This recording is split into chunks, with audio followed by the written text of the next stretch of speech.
Batting first at shortstop, number 2, Derek Jeter.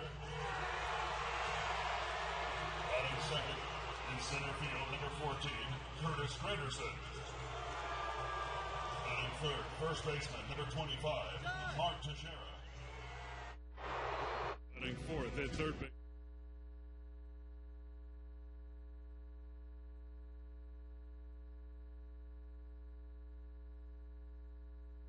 Dodger baseball on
Baseball on Prime Ticket is brought to you by your Southern California Hyundai dealers.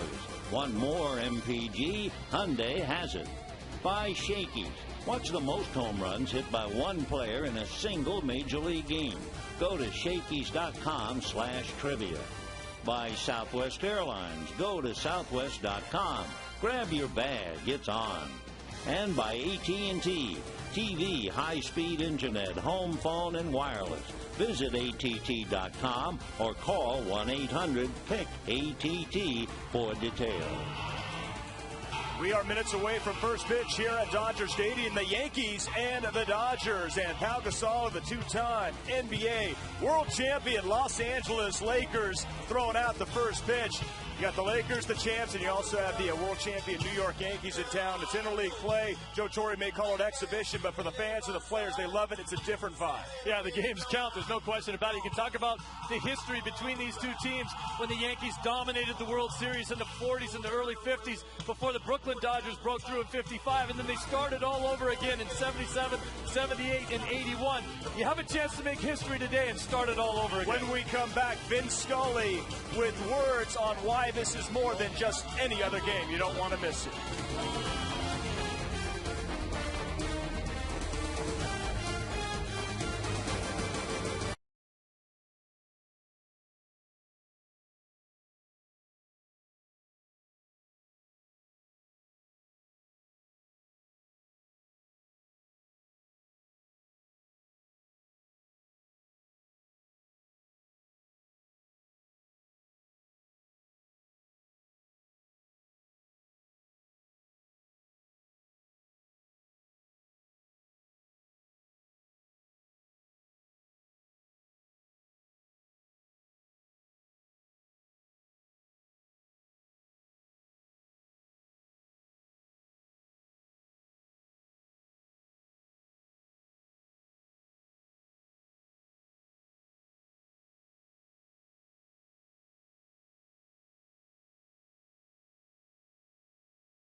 Fox Sports. How do two teams become so much more? How do their logos become not just a symbol of a team, but a symbol for the cities that they play in? Well, it happens when their players become icons, legends that seem larger than life, and when their history intertwines with our own. We remember the entire borough of Brooklyn finally rejoicing following so many years of heartbreak. We sat on the edge of our seat as perfection was achieved on the game's biggest stage.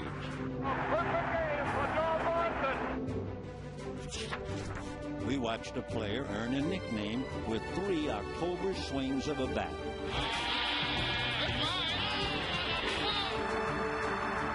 And we celebrated sweet revenge with Tommy and his boys. Still today, these two franchises are linked nightly. As a manager who wrote his Hall of Fame resume on pinstripe paper tries to write the final line in Dodger blue. So tonight they meet again, and no, it's not one of the 11 World Series matchups we've seen before, but it is the Yankees coming to Dodger Stadium with a collection of stars that have defined this generation of baseball. To face a Dodger team filled with players hoping to define the next. How do two teams become so much more to us? It starts with nights just like this. Hi, everybody, and a very pleasant Friday night to you. The Yankees are in town. You have to go back to 2004, the last time they were here. And, of course, mentioning the Dodgers and the Yankees, you're talking about some of the great classic meetings in baseball history. In fact, if you go to the major sports, you would find 12 battles for titles, the Lakers against the Celtics.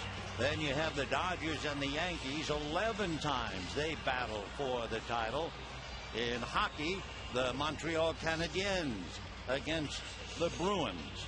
And the Giants and the Bears in the NFL 6 times. So here they are. It's the Dodgers and the Yankees yet again.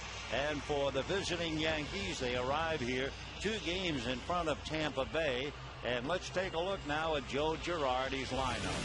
The Pinstripers stack up with Derek Jeter leading off at short, Curtis Granderson in center field, Mark Teixeira at first, and Alex Rodriguez at third. Robinson Cano at second base, Jorge Posada behind the plate, Nick Swisher in right field, Brett Gardner in left, and C.C. Sabathia on the mound. On the mound for the Dodgers, and he has something special to go for tonight. A victory tonight would give him 100 victories in his career. He remembers the Yankees, of course, when he pitched for the Texas Rangers. He is 1-2 lifetime, and Vicente Padilla 1-1 this year, coming back from the DL and making a pretty good start against the Boston Red Sox. You may remember he went 5 1/3 innings and did pretty well, allowed 4 runs. So we'll see just what he can do tonight against the New York Yankees. So Padilla has taken his warm-ups, and Derek Jeter making his way up to home plate. Jeter has 2,832 hits in his magnificent career. He has more hits in interleague play than any player in history. He's had 315. But the Yankee captain is currently suffering through one of the worst months of his career. He is hitting only .217 this June. If you go back to April of 2004, that was his worst month ever. He hit just .172. So here is Jeter, 8 home runs, 39 runs batted in. Right-hand hitter, batting .279. And Padilla's first pitch is a little low, ball 1. Jeter well put together, 6'3", 195 pounds, and he will be 36 years old tomorrow. A remarkable player with a remarkable career. The 1-0 pitch on the way. Jeter punches it up the middle, backhanded by Carroll. The throw to first gets him, and we have an out. Let's take a look at the Dodgers defensively, and they shape up this way. With Ramirez, Kemp, and Ethier in the outfield. The Dodger infield is Blake, Furcal, Carroll, and Loney. And the battery will be Russell Martin handling Vicente Padilla. So now the batter is Curtis Gunderson, hitting .246, 7 home runs, 22 runs batted in. Gunderson takes a look at the first pitch and pays a strike for the privilege. 0-1 the count to Gunderson. Granderson from Linwood, Illinois, 6'1", 190. Came to Major League Baseball out of the University of Illinois. Takes a slow floater in for a strike, and the count 0-2. That's a curveball that Padilla serves up, less than 60 miles an hour. So Granderson, who was a third-round pick for the Tigers, waiting at the plate 0-2. Padilla reading Martin. Now Vicente ready. Back with a fastball hit foul off to the left out of play. And the count remains 0-2. For Curtis Granderson, he celebrated his birthday, his 29th, the middle of March. He came up to the Tigers 6 years ago and finally came to the Yankees this year. He has power. He's hit as many as 30 home runs for the Tigers. Hits one foul outside of first down the line. The temperature at game time, another glorious summer's evening, 71 degrees. No humidity to talk about. And of course, that's the first thing New Yorkers usually talk about when they come here.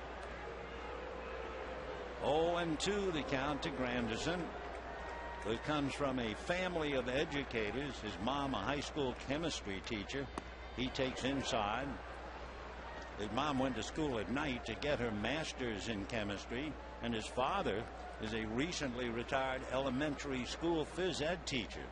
His sister Monica, an English professor at Jackson State. Quite an educational background for Curtis Granderson. And the 1-2 pitch on the way, swung on and missed, and down he goes. So 2 out in the first inning, and Mark Teixeira will be coming up as Granderson becomes the first strikeout victim. Vicente Padilla deep in concentration. Teixeira is a fellow who sees a lot of pitches. He reminds you a little bit of Bobby Abreu. 12 home runs, 45 runs batted in, but hitting only .229. Padilla ready and delivers. Mark has a look, and it's ball 1. Teixeira, 6'3", 225, born in Maryland, lives in Texas, and went to school at Georgia Tech. He was a first-round pick by the Rangers. The 1-0 pitch on the way. Teixeira looks and takes a strike, and the count 1-1. Though he is not afraid to get deep into the count, he's third in the league in pitches seen. Padilla looks down the barrel to get a sign. Russell Martin shuffling his cards behind the plate, and the 1-1 pitch off the plate, ball 2, 2-1. Waiting on deck, Alex Rodriguez. So Teixeira with 2 out, bases empty. The Yankees in the past have not done well here at Dodger Stadium. They are 4-10. 2-1 pitch is swung on, pop foul off third out of play, and the count 2-2. The Angels had something going last night. The Angels were 32-9 if they scored first. Well, the Yankees, if they score first, are 30-5. 2-2 the count to Mark Teixeira. Joe Girardi draped on the railing, looking across and watching Padilla. 2-2 pitch on the way, fouled off, and the count stays. Mark Teixeira, big man for the Rangers from 03 through 07. Then he spent 2 years with the Braves, 1 year with the Angels, actually half a year, and this is his second year with the Yankees. 2 balls and 2 strikes. Vicente ready, and Vicente deals low and inside, though he runs it all the way. But again, with a hitter like Teixeira, you usually wind up going deep in the count. So Mark, 29 years old, celebrated that birthday in April. 3-2 the count.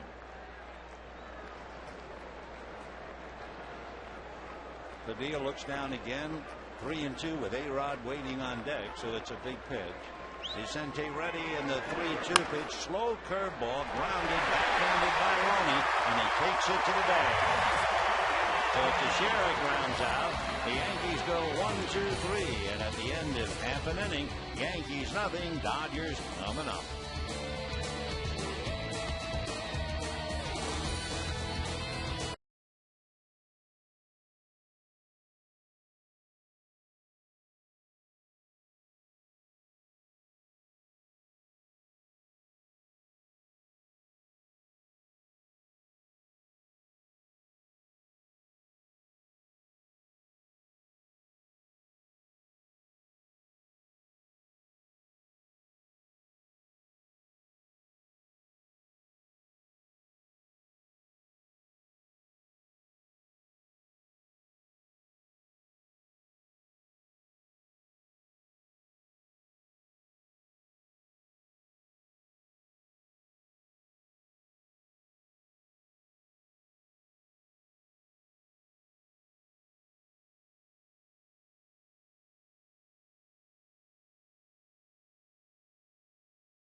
Russell Martin and Andre Ethier.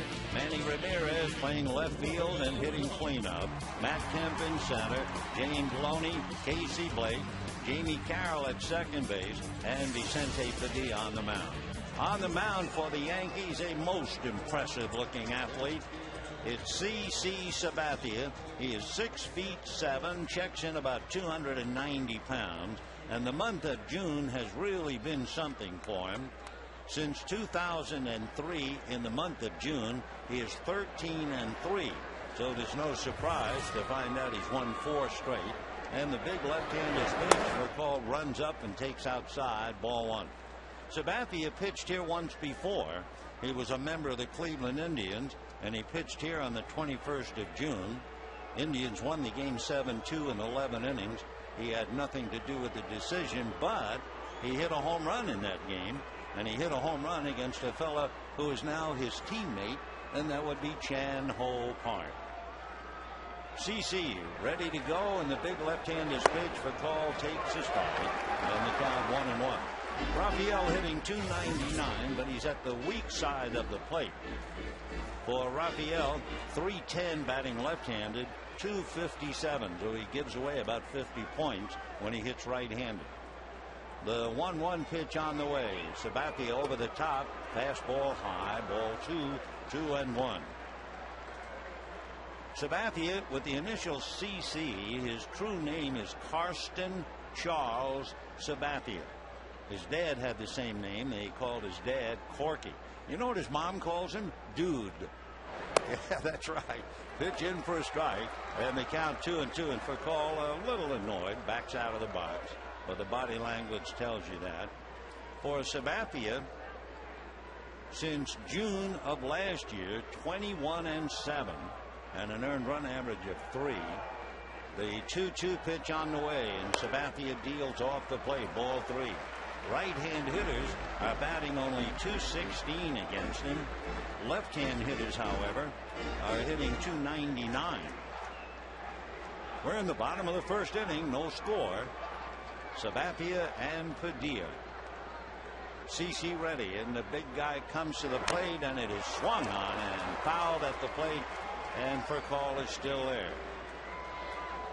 So Raphael battling C.C. Sabathia, who was a 17-game winner for the Indians 9 years ago, a 19-game winner for the Indians 3 years ago, a 19-game winner for the Yankees last year. Comes into this game 8-3. 3-2 pitch is low, and Furcal is aboard with a walk. We'll take a look at the Yankees defensively. They shape up this way in the outfield: Gardner, Granderson, and Swisher. The infield: Rodriguez, Jeter, Cano, and Teixeira with a bunch of Gold Gloves. And the battery: Jorge Posada handling Sabathia. So the Dodgers get a runner in Furcal. And the batter now, Russell Martin. Rafael Furcal, by the way, has stolen 9 of 11. Out of a stretch goes Sabathia, and the left-hander deals, and it's fouled off. 0-1 the count. Sabathia's mom, her name is Margie, said that when CC was growing up, he had an imaginary friend called Danny. And of course, if you're a parent, you know a lot of times that your kids have imaginary friends. But you can imagine CC Sabathia's imaginary friend had to be as big as he is. Here's the strike one pitch, and Martin takes a hook low. 1 ball and 1 strike. It was his father, Corky, who taught his only child to play ball and got him to shift from righty to lefty. So he's a natural right-hander converted to left. Took him to a lot of sporting events in the Bay Area. He's from Vallejo and still lives there. First round pick by the Indian. There goes Furcal. The pitch taken for a strike. On the throw. He is in there. Jorge Posada sailing one high.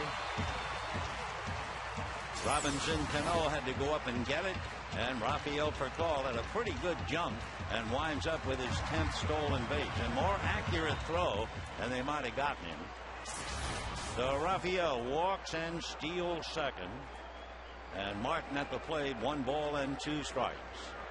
On deck, Andre Ethier. Sabathia looks down to Posada to get a sign. Now Posada straightens up to flash out something before settling back down to go to work. We're in the bottom of the first inning, no score. 1-2 the count to Russell Martin. Dodgers trying to get a win against the American League. They are few and far between. The 1-2 pitch, Martin swings, and down he goes. So Martin strikes out, and Andre Ethier coming up. Breaking ball down and in right at his back foot. So Andre Ethier checking in. Ethier batting .322. He has 12 home runs, 45 runs batted in. Andre hitting .271 against left-handers, and 1 of his 12 home runs hit against left-handers. So Sabathia trying to keep Furcal at second, and Derek Jeter trying to take a step away from Rafael behind him. Meanwhile, the pitch is swung on and fouled away. 0-1. Couple of things for Andre Ethier. Despite the fact his average has been going down, he has been hitting a lot of balls right on the button, but at somebody or a long out. So it's not as if he's in some terrible slump, anything but. Waiting on deck, Manny Ramirez. 0-1 the count. Sabathia looks back at Furcal, and the next pitch is swung on and missed, and the count 0-2. Little slider. Interesting, Sabathia basically is a ground ball pitcher, but in his last start, he pitched 8 shutout innings, and he had 13 fly balls and 7 ground balls. 0-2 the count as Sabathia looks in to get a sign, now sets at the belt, and the strike 2 pitch on the way. Ethier pulls it on the ground at first. Teixeira takes it to the bag, and Furcal moves to third. And now all eyes on home plate as Manny Ramirez will be coming up. Number 99, Manny Ramirez. And looking at the past, Manny Ramirez going head-to-head with CC Sabathia. To use an old expression, Manny owns him. He is hitting .571. He has a dozen hits and 4 runs batted in against CC. So Manny at the plate for call down the line from third. No score, bottom of the first inning. Sabathia set, ready and deals, and it swung on, ground foul outside of third, and the count 0-1. As we always do with a runner at third, we check the pitcher, and it's worth checking because Sabathia has 5 wild pitches. So a lot of pressure on Posada as for call, anxious and ready to go from third with 2 out. Manny back up, overall batting average .304, 8 home runs, 36 runs batted in.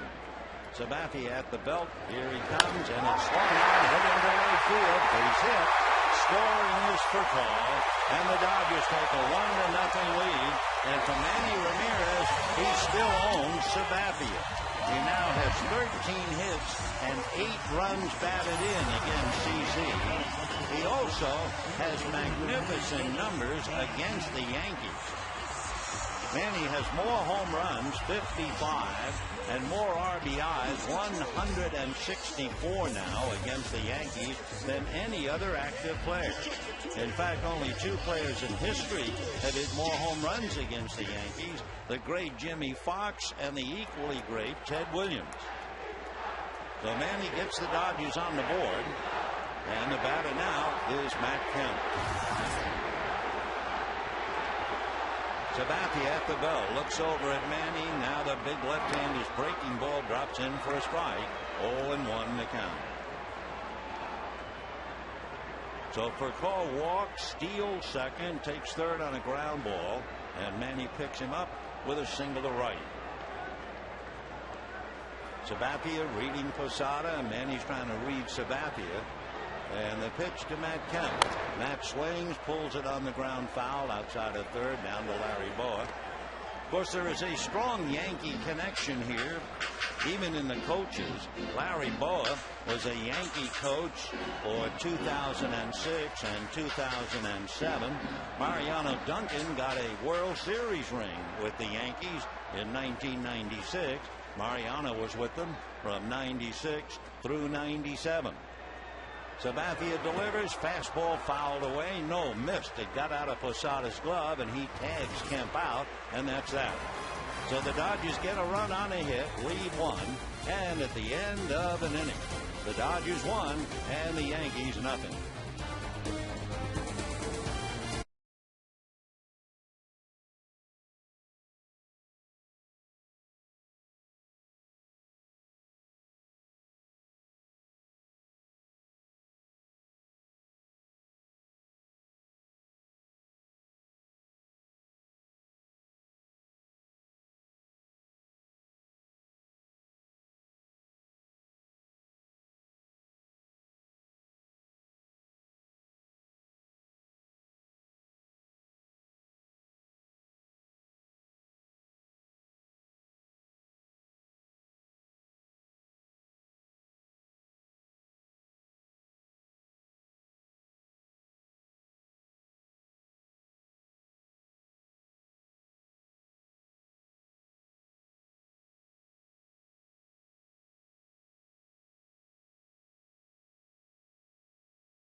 Favor of the Dodgers as we go to the second inning. Alex Rodriguez, Robinson Cano, and Jorge Posada in that order.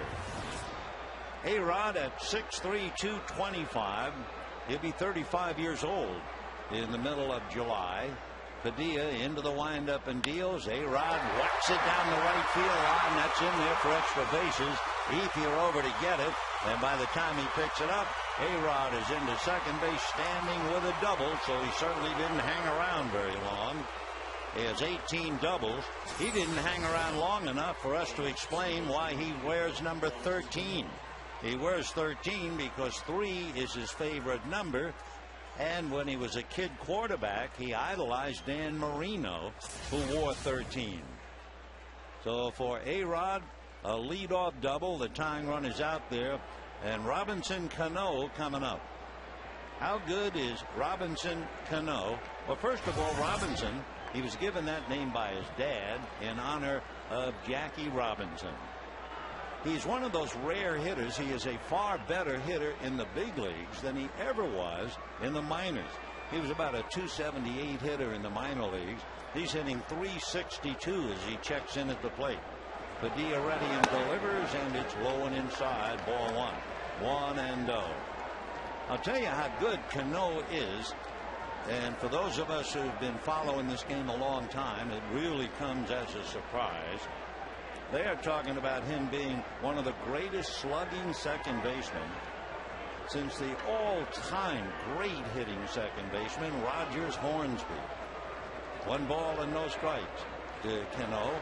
The next pitch is way inside at his left ankle. Ball 2, 2-0.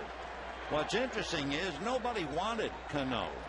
In the minor leagues, they thought he was slow-footed, no range, not that much of a hitter. The Yankees tried to get rid of him several times.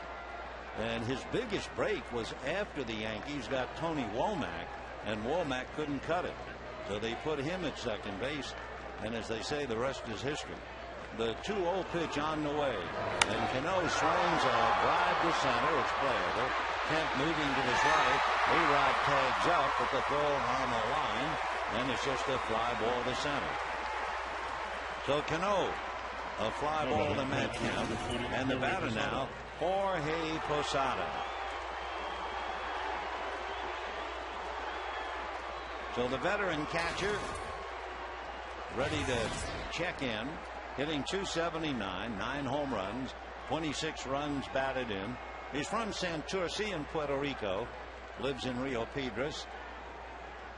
He was going to Calhoun State Community College in Alabama when the Yankees signed him way back in 1990. You may remember his uncle. He was an outfielder, Leo Posada. And the first pitch to him, big, slow soap bubble in for a strike. That was a 52-mile-an-hour ping-pong ball. And Padilla throws that thing for strikes. It's a rather remarkable pitch. 0-1 the count. Posada, whose father was a Cuban cyclist, but he fell in love with baseball. At first he thought he'd follow his dad's steps. The pitch inside. 1 ball and 1 strike. But as Jorge says, I still like my bike a lot. He's 6'2", 205-pounder, and will be 29 the middle of August.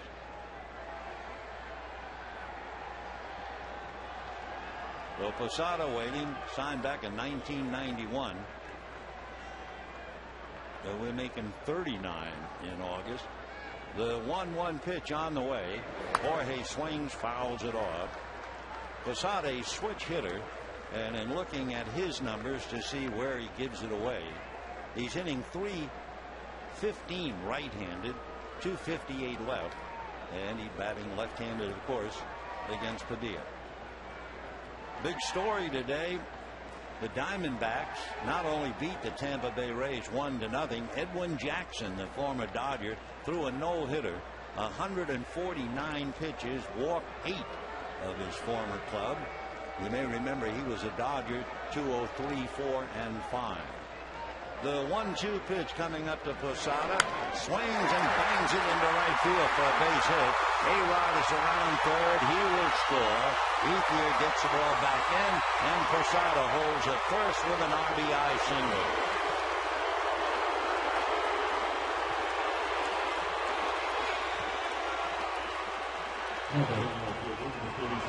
So Nick Swisher will be coming up as A-Rod brings the run home, and the ball game is now even 1-1. Nick Swisher is another switch hitter, though aptly named. A 1-1 tie in the second inning. Swisher hitting .299, 11 home runs, 45 runs batted in. He's a West Virginia boy out of Parkersburg. And the first pitch by Vicente Padilla, fastball low, ball one, 1-0. Swisher lives in Columbus, Ohio, went to Ohio State University, and was originally a first-round pick by the A's. In fact, he had a good career from 04 through 07 with the A's, 1 year with the Sox, and second year with the Yankees. The 1-0 pitch on the way. Nick swings, hits a high slicing fly ball down the left field line, out of play. 1 ball and 1 strike. With a switch hitter, you find out which side he gives away. He's reasonably consistent, hitting .307 left and .284 right. However, 10 of his 11 home runs have been hit left-handed. The Swisher waiting, 1-1 the count. Padilla looks in, picks off the sign. Posada very short lead at first, and the 1-1 pitch on the way, and that swung on and lifted into shallow right field. Efield coming in, waiting and waiting, and puts it away. That's the second out. So with 2 down, that'll bring up the left-hand hitting Brett Gardner. 1 run, 2 hits for the Yankees, 1 run, 1 hit for the Dodgers. And Gardner checking in at the plate. Brett is from Holly Hill, South Carolina. Went to the College of Charleston. 5'10", 180. Runs well. Stole a lot of bases in the minor leagues. So Gardner batting .322, 3 home runs, 23 runs batted in. There's that floater, and it's in for a strike. 52 miles an hour. You can use an hourglass instead of a speed gun for that.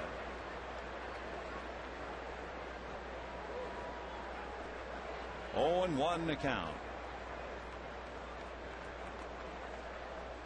Gardner waiting, Posada at first.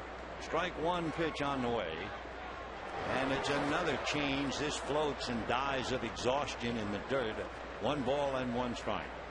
One thing the Yankees do not do very well. They will not go from first to third on a base hit. Not very often. That's one of their offensive trademarks. And with a fellow like Posada, a veteran catcher, you know, unless it's an extra base hit, Joe will be happy for him as he stands along with Tony Pena taking in the action. Station to station. Here's the 1-1 pitch on the way, and that's taken for a strike on the inside corner. 1-2 to count to Brett Gardner. Gardner, a third-round pick, facing Vicente Padilla. And Gardner first came up to the Yankees 2 years ago. 1-2 the count. Padilla at the belt in this 1-1 tie.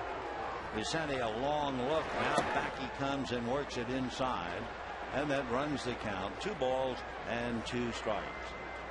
Maybe it's not only because of his first name. As Padilla gesturing, he wants the count, and they tell him 2-2. Posada at first with 2 out. A lot of people think of Brett Gardner in terms of Brett Butler. Here's the 2-2 pitch coming up. Padilla ready. Here he comes. Inside under the hands. Ball 3. Waiting on deck is C.C. Sabathia. Among other things, they say Gardner likes to go the other way. Not necessarily a pull hitter at all. 3 home runs. So 3-2. They're not going to hold Posada. Loney way off the bag. Padilla looks over. Posada inching off. Vicente still watching him. Now comes to the plate, and it is swung on and fouled away.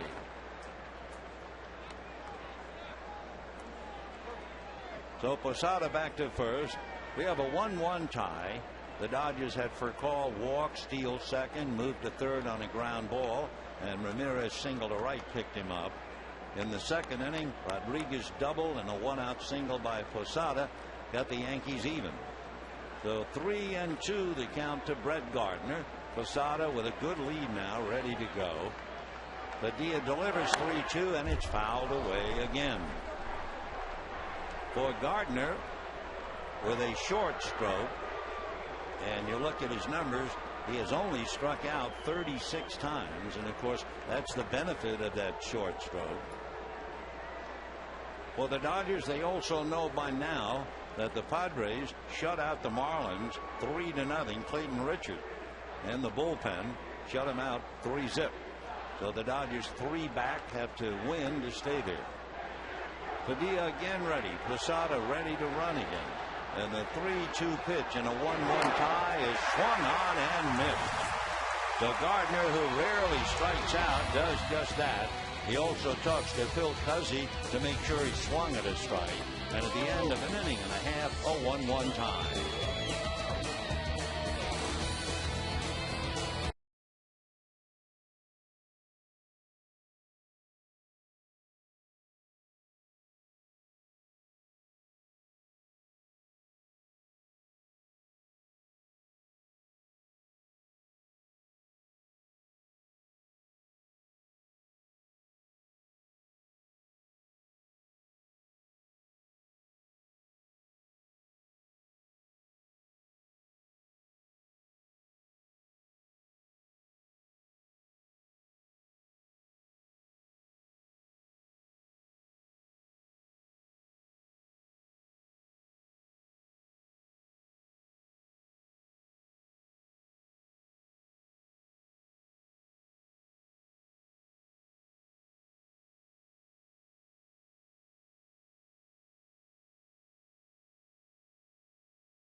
The Yankees and Dodgers off to a great start.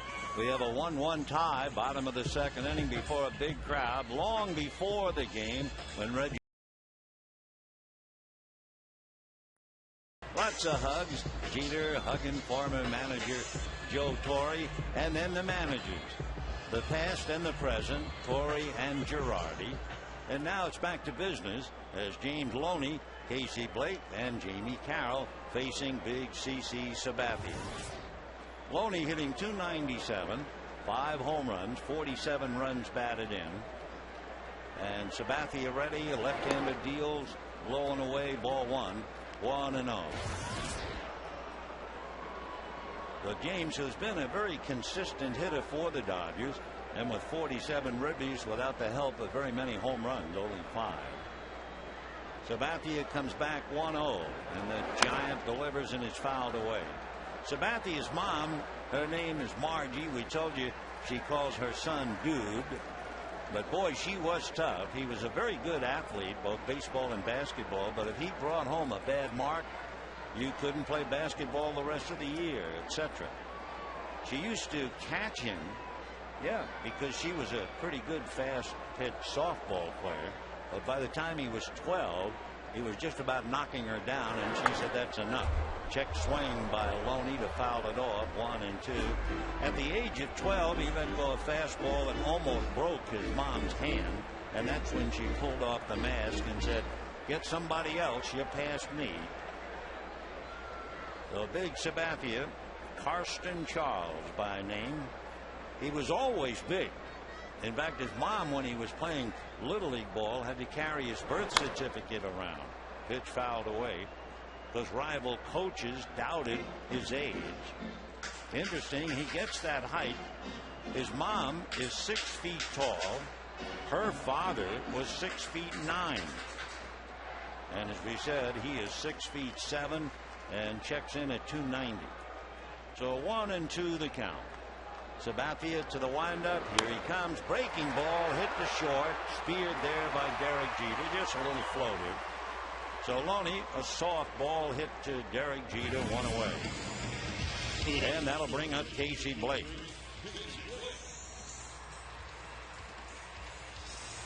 Casey Blake struggling in the month of June. However, he came out of it a bit last night. He had 2 singles and a double. Lost a possible 4th hit, if you remember, on a great running catch by Torrey Hunter. So Casey hitting .267, 7 home runs, 29 runs batted in. Sabathia into his windup, delivers, and Blake looks at a strike. Well, they're certainly not strangers. Casey Blake, CC Sabathia. Waiting on deck, Jamie Carroll. 1 out, 2nd inning, 1-1 tie. Curveball is pulled foul over the head of Larry Boa and kicks back out onto the field. 0-2 the count. If you followed basketball, and we were talking about Sabathia being both a good baseball and basketball player, he grew up with NBA basketball player Drew Gooden, who played for the Cavaliers as well as the Orlando Magic. Here's the strike 2 pitch to Casey Blake. Swung on, fouled away off to the right upside.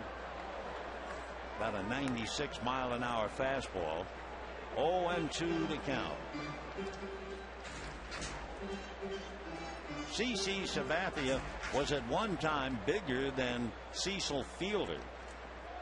In fact, at one time, he came to camp back about 7 years ago. He weighed about 297. Strike 2 pitch is a fastball fouled away. That killed a few worms around the plate. And it's still 0-2 to Casey Blake.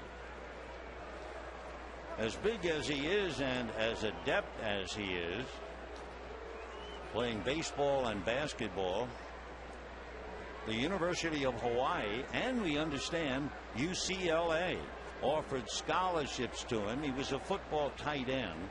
They wanted him to play both football and baseball. But then at the last minute, UCLA said football only, and CC said no, never mind. Strike 2 pitch is swung on and missed. Tag at the plate, and down goes Blake. Strikeout number 3 for Sabathia. Breaking ball in the dirt. Casey badly fooled.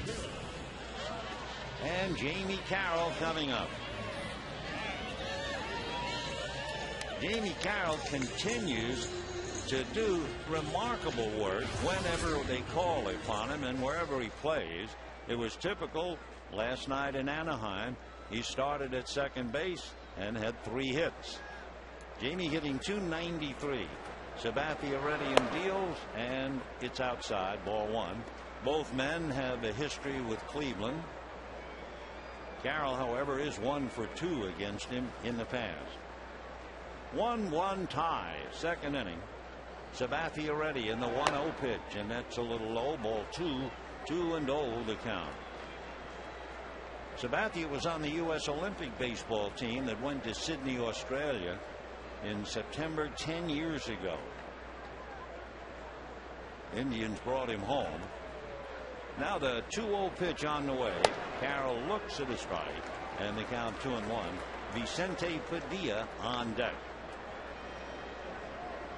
You know, talking about the Indians, Jamie Carroll, CC Sabathia, this is a rather important date in the history of our company. June the 25th, 1876. The 2-1 pitch swung on, little flare into right field. Coming up in a hurry, but having to throw it on a bounce is Nick Swisher. So Carroll, a fly ball single to right with 2 out, and Vicente Padilla coming up. What was important on this day in 1876? This was the Battle of Little Bighorn. involving General Custer. And among other things that I never knew, when the general was killed, his two brothers were also killed in that battle. Yeah. And his brother-in-law and the nephew. Anyway, that's called a fill as Vicente Padilla makes his way up to the plate. 1-1 second inning. Sabathia at the belt, looks at Carroll, works the hitter, and Padilla checks, and it's a ball. 1-0 the count. Karsten Charles Sabathia. Carroll held on at first by Mark Teixeira. The pitch to Padilla as he shows bunt, but he takes outside, ball 2. 2-0 the count.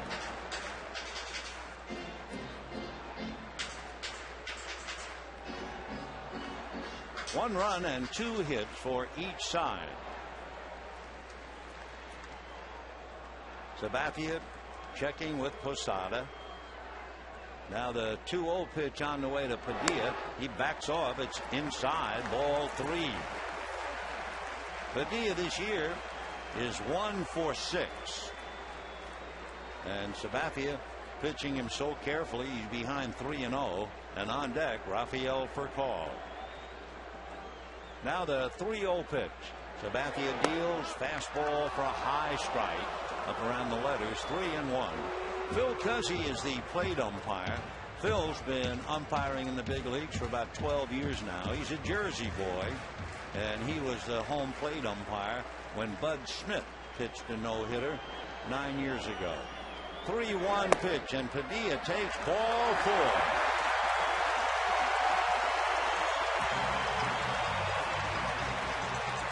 So with 2 out, Carroll a fly ball single to right. Padilla draws a walk, and the batter is Rafael Furcal. Sabathia has won 4 in a row, and in looking at Furcal, he walked him in the first inning, and Rafael made him pay. Stole second, took third on a ground ball, and scored the Dodger run. Sabathia, 34 walks, 85 strikeouts.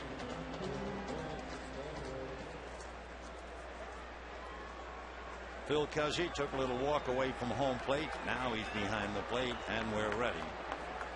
Big left-handed delivers for Call. Big swing to foul it back. 0-1. Rafael hitting .299, 2 home runs, 20 runs batted in. Sabathia is high in walks in a game. He walked 6, but that was way back in April. So Padilla at first, Carroll at second, 2 out, and the strike 1 pitch to Rafael. Fastball, a broken bat, little pop fly. Cano goes out, and one hands it to end the inning. So Furcal breaks the bat and pops up. No runs, 1 hit, and 2 left. And at the end of 2, a 1-1 tie.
June of 2008, the 21st to be exact, CC Sabathia was hitting, and the big guy facing Chan Ho Park, and did he ever unload right down the right field line, just to the back corner of the visiting bullpen.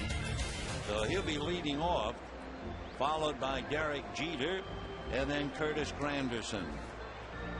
For Sabathia, he's had just 2 at-bats, and he does have a base hit. He's 1 for 2.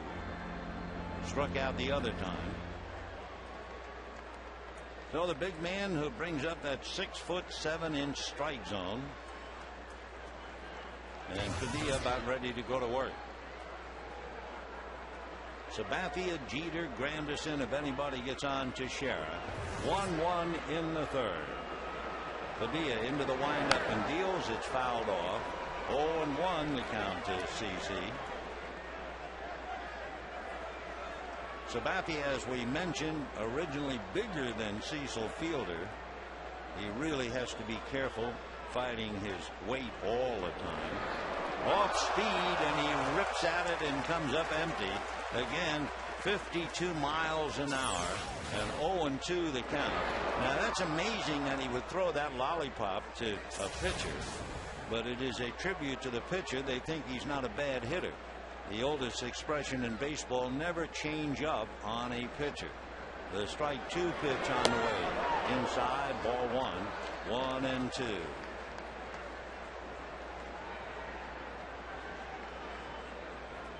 So Vicente Padilla with a 1-ball 2-strike count.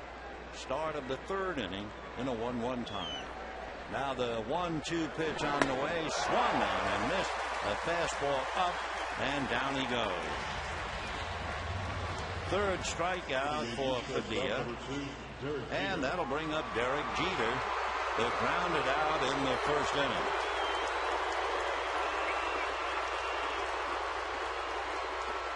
Jeter is remarkable, as you know.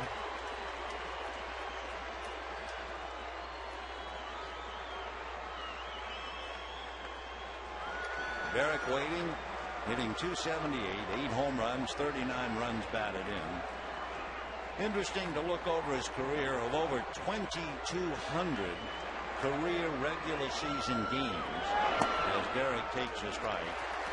There's been just one in which the Yankees had already been mathematically eliminated from postseason play. One game out of all those. That would be September the 26th, 2008. Now the strike 1 pitch on the way. Jeter holds up, and it's inside. 1 ball, 1 strike. Derek is one of 4 players since 1920 with at least 2,600 hits. He has 2832, 1,000 RBIs, 200 home runs in his first 15 seasons. Who are the other 3? Wow. Henry Aaron, Stan Musial, and Al Simmons. The 1-1 pitch on the way, and Jeter swings late, slices it just fair down the line into the right field corner. Jeter is into second, and he'll hold up there with a double. So Alex Rodriguez doubled to right and scored a run. And now on a breaking ball, and as the players say, Jeter really waited on the ball. It is so hard to do, but he somehow stayed back, and at the last second took the breaking ball down the right field line for his 16th double. A beautiful bit of hitting. And now Curtis Granderson trying to pick him up with 1 out. And Russell Martin going out to talk to Vicente Padilla. So Granderson with a chance to get the club out in front. One thing about Granderson, and he's a pretty good hitter, hitting .244, but it is so important with him on the count. I guess you could say it's important with all of them, but especially Granderson. When he's ahead in the count, he's hitting .355. When the pitcher is ahead in the count, he's hitting less than 100. So keep an eye on the count with Granderson. Padilla at the bell, looks back, comes to his hitter, and it is off the plate. Ball 1, 1-0. Curtis, growing up on Chicago's South Side, played with the Tigers, never made it with the White Sox. Time, a balk charge to Vicente Padilla. And over to third goes Derek Jeter. Taking a look at Vicente Padilla. Padilla on the mound, rubbing the ball, then reached and dropped it, and that right foot was on the rubber. And of course, if you drop the ball while you're on the rubber, that means your move is broken, and it is obviously a balk. So for Padilla, a distressing moment for a guy who's been around as long as he has, pitching professionally since 1999. So that means the Dodgers bring the infield up on the left side, halfway on the right, and Jeter down the line as Padilla delivers, and it's low. 2 balls and no strikes the count to Curtis Granderson. For Granderson, his parents, we told you, are educators, and what they would do when he was growing up, they would tape his grades to the refrigerator, and he couldn't play baseball unless he maintained a B average. 2-0 pitch. Curtis pulls away at ball 3. No rest for the weary. On deck, Mark Teixeira. So 3-0 the count to Granderson.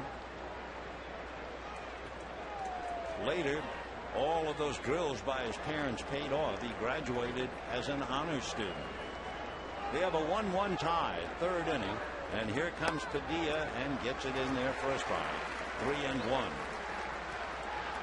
So again, now with the count in his favor, that makes Granderson a much tougher hitter. Meanwhile, a perspiring Padilla goes back to the mound. Padilla had made 34 pitches going into this inning. 3-1 to Granderson, slightly open stance, left-hand hitter. Padilla deals, and it's lifted to shallow left field. Manny a long way, but he is there. Bluffing and holding at third base is Derek Jeter.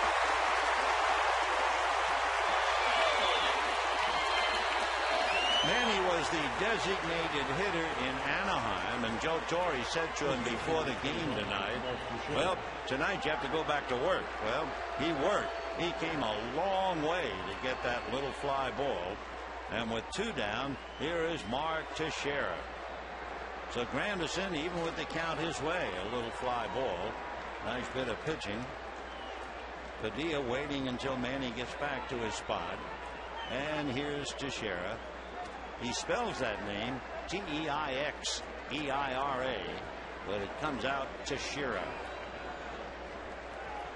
Left-hand hitter waiting. Padilla ready now, comes to the plate high, ball 1. For Padilla, since he balked, we'll check his wild pitches, and he does not have any. The balks on the Dodgers staff, 2 of them charged against Clayton Kershaw. The 1-0 pitch on the way, and that's a trifle high. 2-0 the count to the left-hand hitter. No rest for the weary. On deck, Alex Rodriguez. When Teixeira was a kid growing up, his favorite player is now sitting in the Dodger dugout, Don Mattingly. Another floater, but this for the first time tonight does not get through the strike zone. So 3-0 the count to Teixeira. Teixeira, by the way, is 10th in the American League in 3-0 count, so this just adds to it. Mark waiting. Padilla just staring over at Jeter as he comes down the line. Rob Thompson, the third base coach, Mick Kelleher over at first. And Padilla's 3-0 pitch on the way to Teixeira is taken off the plate, ball 4.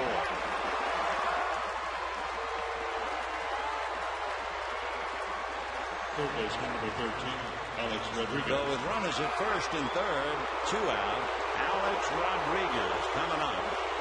He doubled to right field and scored a run in the 2nd inning. 592 career home runs for Alex Rodriguez. He had 9 home runs, 50 runs batted in.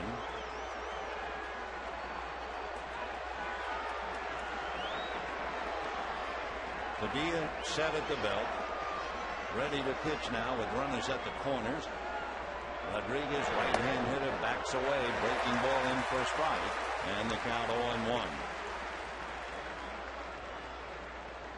Alex Rodriguez was 2 for 12 against Padilla, and then doubled to right field in his first at bat. So Teixeira at first, Jeter at third. Looks like a full house at Dodger Stadium, and a strike one pitch on the way. Padilla at the belt, very careful, back with a fastball swung on and missed. 0-2 to count. For A-Rod, among other things, with a count of no balls and 2 strikes, he has struck out only 43 times. He has Jeter standing at third, he has Teixeira at first, and he has the crowd in a frenzy, waving rally towels. 0-2 to count. Out of the stretch goes Padilla. And the strike 2 pitch on the way. Check swing, and it's up, ball 1, 1-2. You know, A-Rod, of course, played for the Texas Rangers. You remember that contract he signed? I think it was a 10-year deal for $250 million. And as you probably know, the Texas Rangers have filed for bankruptcy. Well, who do you think is on line? They owe him about $25 million. And here you are worrying about a 1-ball, 2-strike count. So A-Rod backs out. Teixeira at first, Jeter at third.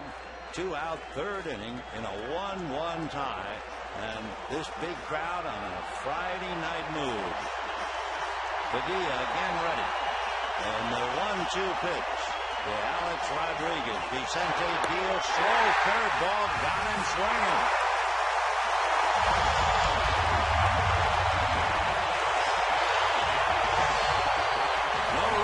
Two left, and at the end of 2.5, a 1-1 tie.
Bottom of the third inning, a 1-1 tie. The Dodgers will have Martin, Ethier, and Ramirez.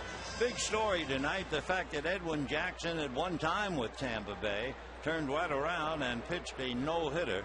He really worked 149 pitches and walked 8. Edwin with the Dodgers in 2003, 4, and 5. Sabathia ready to work Martin, and it's off the plate, ball 1. So we've had 4 no-hitters, 2 of them perfect games, plus the nobody's perfect game pitched by Armando Galarraga. 1-0 the count. Martin struck out in the first inning. Sabathia ready. Here he comes with a fastball, and that's down and away. 2-0 the count.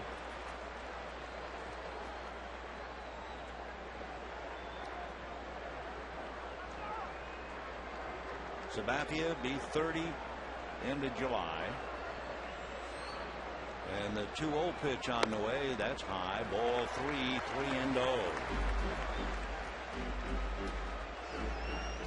When he was growing up, his dad worked at the Mare Island Naval Shipyard, also worked on a trucking company, and his mom was a telephone operator at Travis Air Force Base.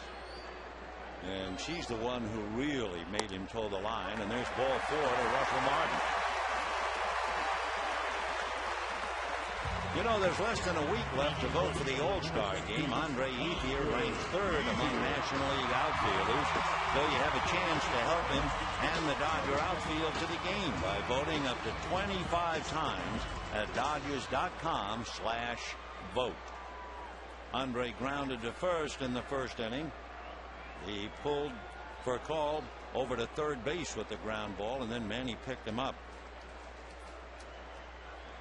3 walks given up by Sabathia. He's also allowed a run and 2 hits. Ethier swings, rolls it foul outside of first. 0-1 the count to Andre. Ethier batting .321. 12 home runs, 45 runs batted in. Hitting in the 230s in his career. This would be his 70th interleague game. 0-1 the count. Sabathia decides to go to first. Martin back on the bag. Martin is still young enough to be thought of as a base stealing threat. He has stolen 4 out of 6. Held on by Teixeira. 0-1 the count to Andre. Sabathia delivers breaking ball, half swing for a strike, and the count 0-2. Little slider off the plate.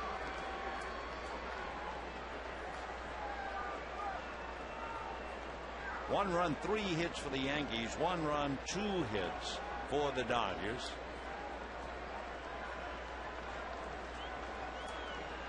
No balls, 2 strikes. Martin a cautious lead at first, and the pitch to Ethier off the plate. Tell you one thing that CC did very, very well.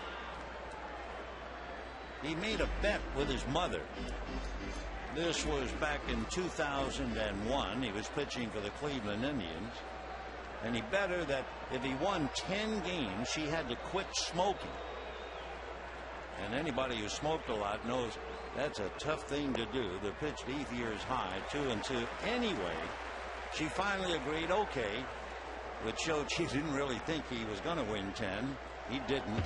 He won 17 that year, and his mom now had to quit. And as she said, the worst bet I ever made, but I'm going to do it. So in a sense, I think he saved her life with 17 wins. 2-2 pitch, and it swung on and missed, and down goes Ethier. So Andre getting one slider after another. If he was looking for a fastball, he would have starved to death. As Ethier takes care of him, down and dirty, and here comes Manny. Ramirez has always been a pain as far as the Yankees are concerned. With a base hit, run batted in the first inning, he has 164 RBIs against the Yankees, more than any other active player. And as we said, only 2 players in history have hit more home runs than Manny against the Yankees. Fox and Williams. He looks at an off-speed pitch for a strike, the changeup. Jimmy Fox, double X as they called him, had 70 home runs. Ted Williams, the kid, 62. Manny, 55. And Hank Greenberg, 53. And you can finish it, Paul Yastrzemski at 52. Strike 1 pitch coming up to Manny Ramirez. Sprayed foul upstairs off to the right. Good fastball at 95. 0-2 the count to Manny. Batting .306. 8 home runs, 37 runs batted in. He also has the highest batting average of any active player against Sabathia. He is 13 for 22. Well, Manny waiting, no balls and 2 strikes. Sabathia looking over at Martin, who led off with a walk. And the big guy delivers, and is a one-hopper to second base. Cano to Jeter, back to Teixeira, and they get the double play. The 4-6-3 double play, no runs, no hits, nobody left. And at the end of 3, a 1-1 tie.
Great deal on Toyota's full line of hybrid and fuel-efficient vehicles at your Toyota dealers today.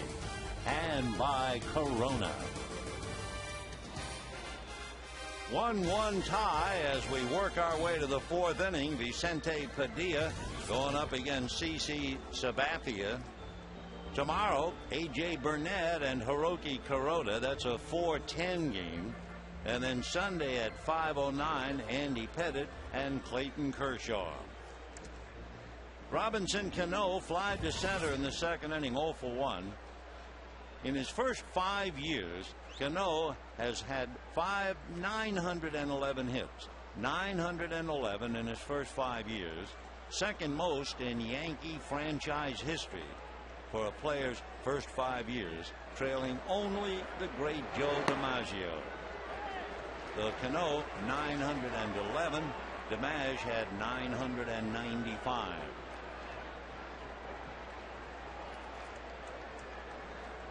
Oh, and 1 the count. And the pitch nails him. So Cano hit by the pitch, and he'll go to first base.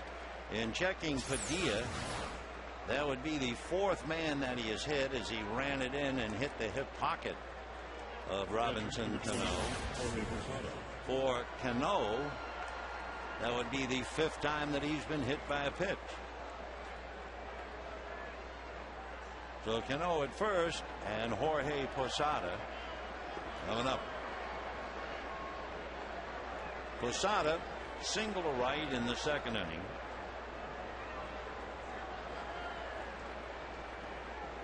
Hitting .284, 9 home runs, 27 runs batted in. Cano bluffs, and the first pitch, ball 1. Cano has only stolen 2 bases.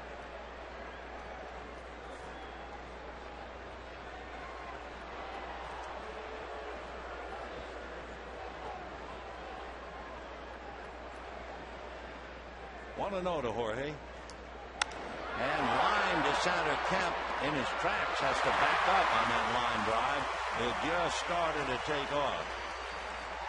Well, the Dodgers and the Yankees go back to 1956, and Don Larson Larson, who was considered one great big fun-loving guy, had the day of his life as Yogi Berra jumps up on top of him. The Yankees mob him, and the Dodgers leave totally empty-handed. The perfect game in the World Series. Wow.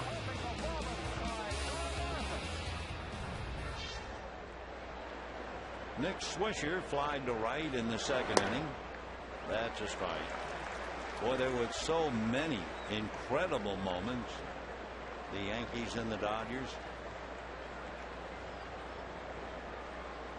Going back to, well, really 1941. Strike one pitch on the way. There's that balloon in for a strike. He's only missed once. On a 52-mile-an-hour curveball, 0-2 the count.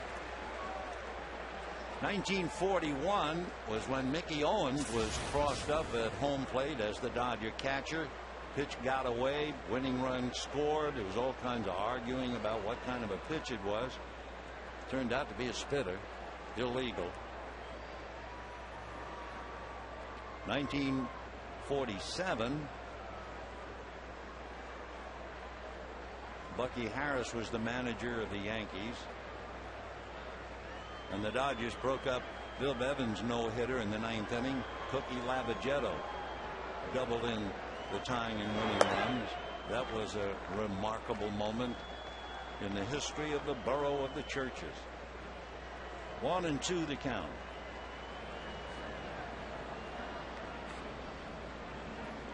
One tie in the fourth.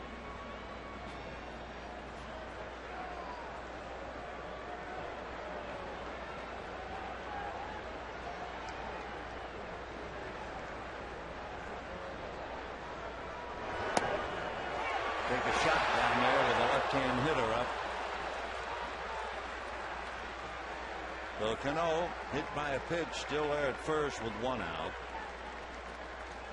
And he might have shaken himself up a little bit. He did. Going back head first. So Mick Kelleher talking to him. Time out for the moment. That right hand makes the bag, and then the tag on the right elbow. Well, he's okay.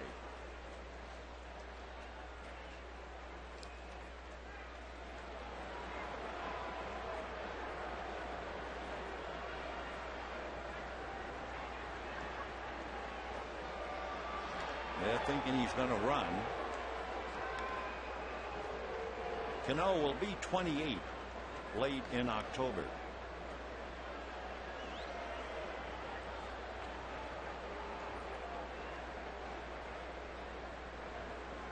You may remember, if you really are a close student of the game, you might remember Robinson Cano's dad. That's a strike. His father, Jose, signed with the Yankees back in 1980 and actually got to the big leagues with the Houston Astros in 1989. He appeared in 6 games. He had 6 at-bats, but he struck out 5 of the 6 at-bats. No hits. Played in the Mexican League and eventually hung him up. 0-2 the count to Nick Swisher.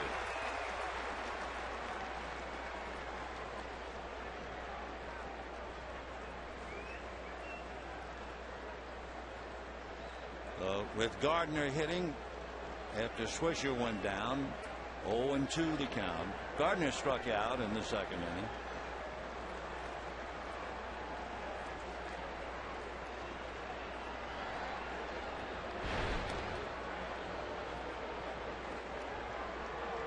One run, 3 hits for the Yankees. 1 run, 2 hits for the Dodgers. The Yankees have 3 switch hitters and 4 left-hand hitters in the lineup. 0-2. Fastball.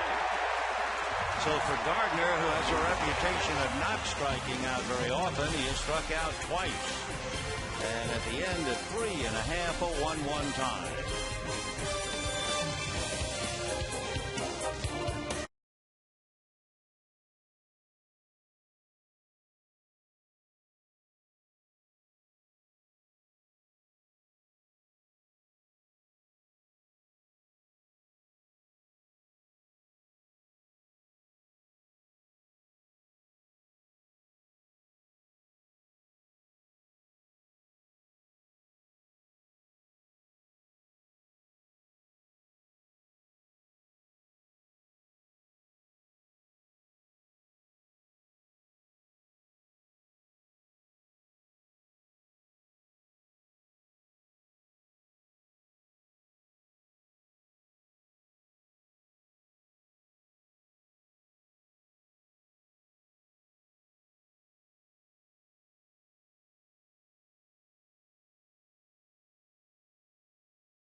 led off with a walk, stole second, took third on an infield out, and Ramirez singled to right to drive him in. But the lead was short-lived because Alex Rodriguez opened up with a double to right, Jorge Posada singled to right, and Rodriguez brought in the tying run. So here we go in the bottom of the fourth inning, and it will be Kemp, Loney, and Blake against Sabathia.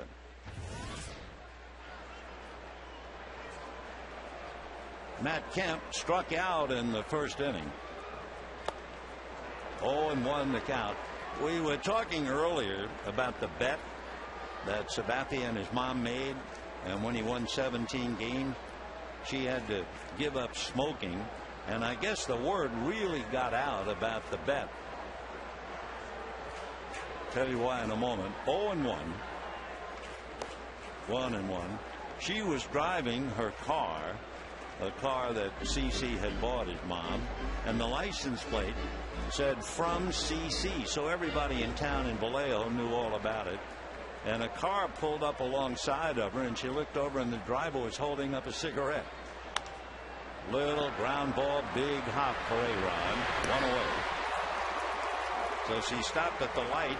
Guy held up the cigarette, and his mom shook her head, said no, and then she said, what in the world have I done to myself? Everybody in the world knows I've had to give up smoking.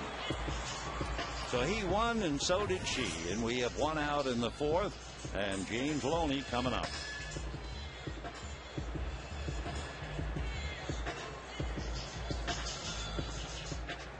Loney hit a soft little looper to Derek Jeter in the second inning.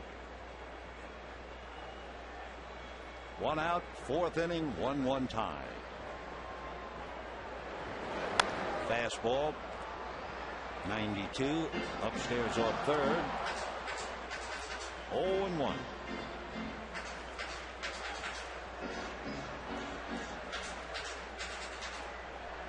James batting .296, 5 home runs, 47 runs batted in.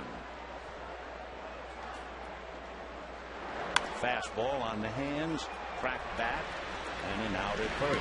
2 down. Okay, we have a trivia question for you tonight. Time to put on your thinking cap. Who is the only player with at least 1,300 games played for the Yankees that did not win a World Series?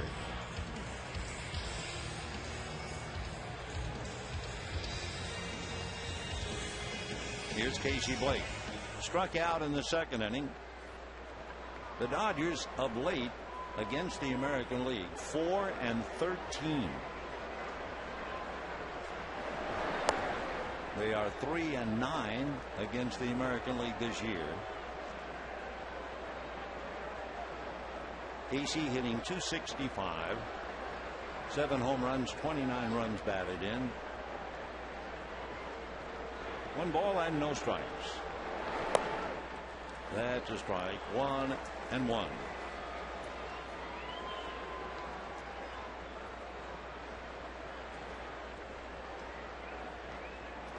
Casey was with the Indians from 2003 through 2008.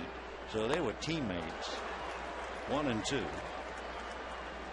Sabathia was with the Indians from 01 through 08. So they were together for quite a few years.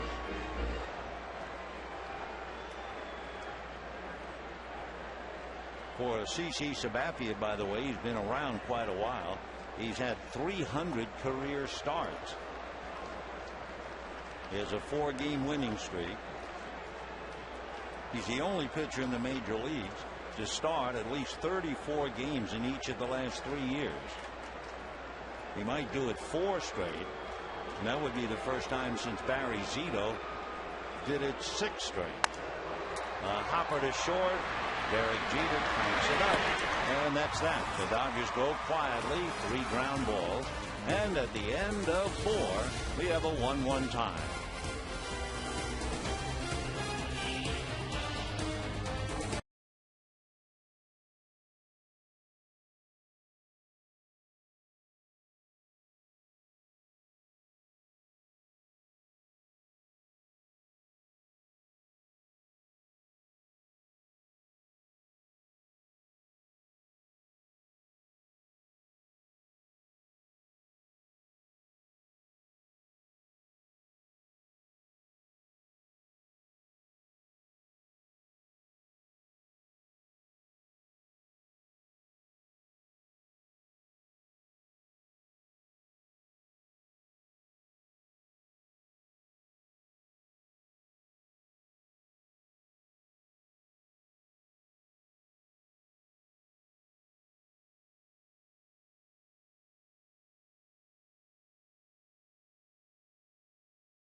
about 52 miles an hour. And every now and then you have a temptation to swing right out of your shoes. And he has only missed throwing a strike with that thing just once. Sabathia tries to time it and hits a ground ball to Loney. And we have one away.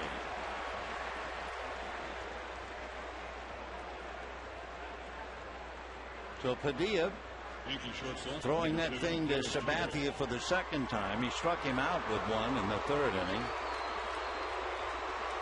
So here's Derek Jeter, grounded out, double to right, got as far as third on the balk, but failed to score.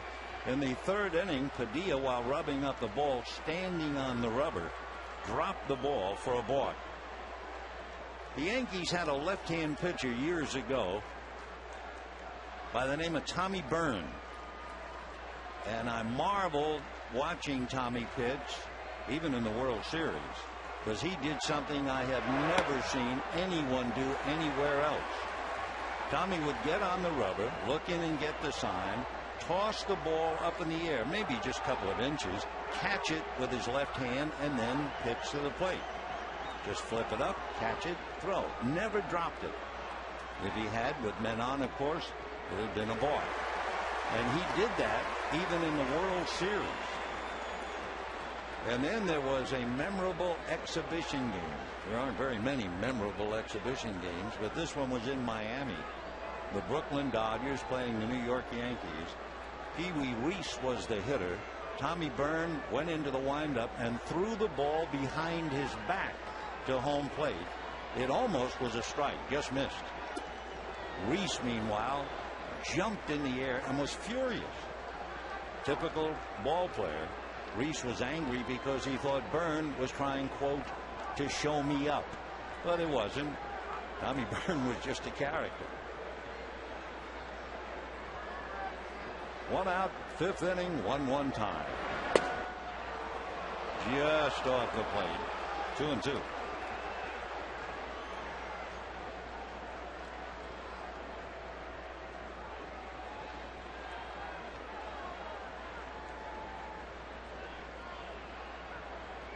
Two balls, two strikes. Jeter hitting .280. 8 home runs, 39 runs batted in. Fastball low. Jeter has been in 70 games, about 340 plate appearances, and he has struck out 43 times. That's all. On deck, Curtis Granderson.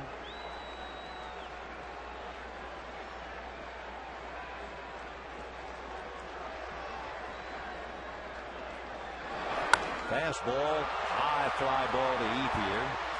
Looking up into the Los Angeles night. 2 down. Well, remember the trivia question? We're talking about that rare Yankee who was not involved in winning a World Series. After 1,300 games with him, would you believe Don Mattingly, 1,785 games. Mattingly with the Yankees 14 years. He was the MVP in 1985, won 9 Gold Gloves. There's the floater in for a strike. There are 23 players who wore the Yankee uniform in at least 1,300 games. 22 of the 23 won a World Series. Only Mattingly did not. That's a drive going foul. Interesting, too, and somewhat ironic that the Yankees won the World Series the year after Mattingly retired. He was also a coach with the Yankees 2004, 5, 6, and 7. 0-2 to Curtis Granderson. 1-1, 5th inning. Now back.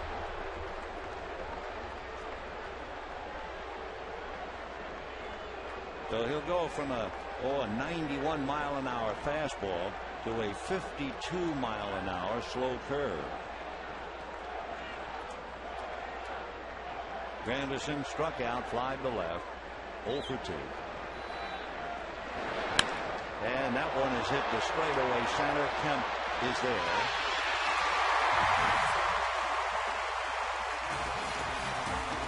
1-2-3 inning. The last Yankee hit was the double by Jeter in the third inning, and we're still locked in 1-1.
Jack Daniels. Bottom of the fifth inning, a very tough 1-1 tie. Vicente Padilla locking horns with CC Sabathia. For the Dodgers, Jamie Carroll, then Padilla, and for call. Carroll 1 for 1. Fly ball single to right. And ball one. Jamie embarrassed last night, thinking only of breaking up a double play. He didn't realize that he had been called safe at second base. Thinking he had done his job rolling a block into the shortstop, he then got up out of the dirt and walked away from second base and was promptly tagged out. 1-1 the count. Jamie now hitting .297. Fastball. Little fly ball, but coming up is Gardner. And just like that, one away. You know, the Coca-Cola Value Pack is now available. Thursday, July 8th includes 4 tickets, 4 Dodger dogs, 4 Cokes, and 4 Kemp action figures for $17 per seat. A value pack you can't pass up. For tickets, visit Dodgers.com/specials or call 866-DODGERS. 1 run, 3 hits for the Yankees. 1 run, 2 hits for the Dodgers. Padilla walked in the second inning, and he is hit on the foot, I believe. Now remember, Padilla had hit Cano, and immediately Phil Cuzzy, the plate umpire, is warning everybody, let's not get this thing out of hand. So Cano hit in the 4th inning, and now Padilla is hit here in the 5th. You remember when Vicente Padilla came to the Dodgers from the Texas Rangers, and all we know is what we read, but he had a reputation of hitting people, and I guess when he hit Cano, that stirred up the Yankees, and Sabathia promptly hits him. Now, Cuzzy is saying that's it. You've each had a shot, no more. So Padilla at first, 1 out. And Rafael for call. Padilla with no lead at all, but he still draws a throw, and the crowd gets all over him.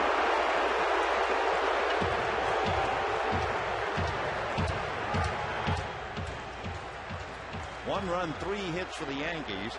1 run, 2 hits for the Dodgers.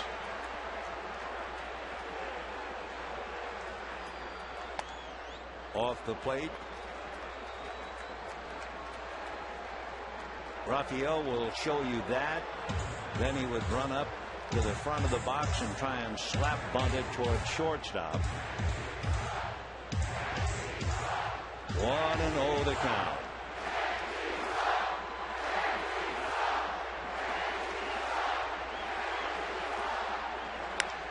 Crack bat, comebacker. They get one, and Peter makes it two. Well, the double play, 1-6-3, nobody left.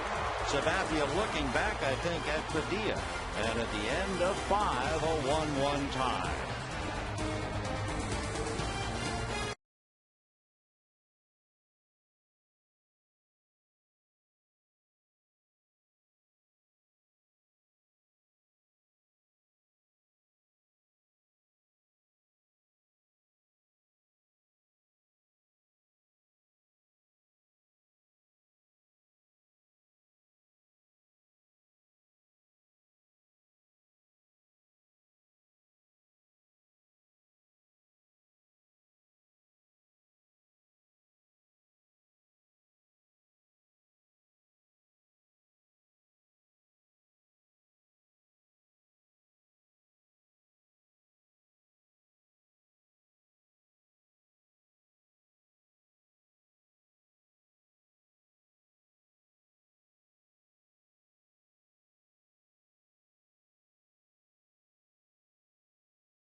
(1,953rd game, the most by any Los Angeles Dodger in history.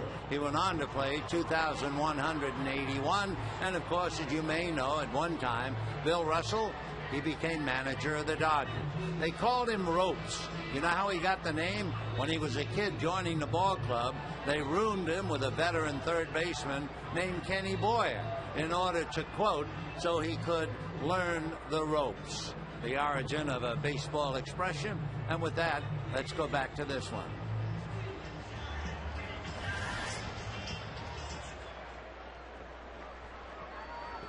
And this one is a good one. 1-1, 6th inning. Teixeira, Rodriguez, and Cano. The Padilla and Sabathia are even in hit batters, and here we go. Teixeira grounded out and walked. Ball 1.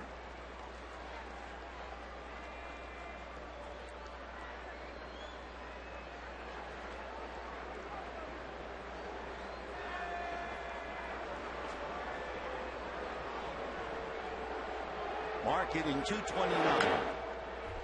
1-1. The Yankees began the night 2 games in front of Tampa Bay. And as you may or may not know, Edwin Jackson pitched a no-hitter to beat Tampa Bay. So the Yankees have a chance to get closer.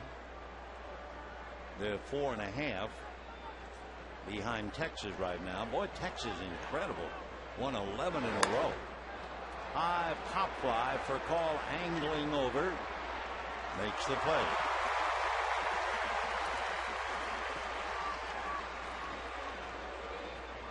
Third baseman number 13, Alex Rodriguez. So 1 out, A-Rod coming up.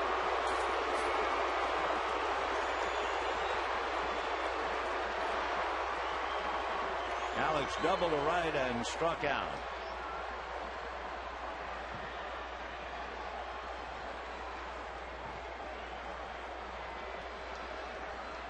Yankees have won 45 games. Texas, with that long streak, has won 44, and there she goes. All Manny does is to see how far she goes, and it's 2-1 in favor of the Yankees. A-Rod hitting his 10th home run, His 51st run batted in.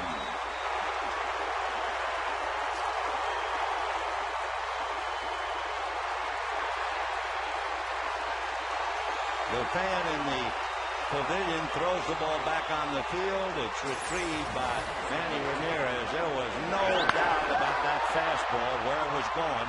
A-Rod knew immediately. He just cranked up and let her rip. So Rodriguez gets run up into the pavilion to break the tie.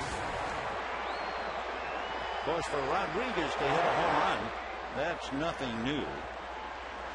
Remember, 3 years ago, he had 54 home runs. Back in 2002, he had as many as 57 for the Rangers. 593 now in his career. 2-0 the count.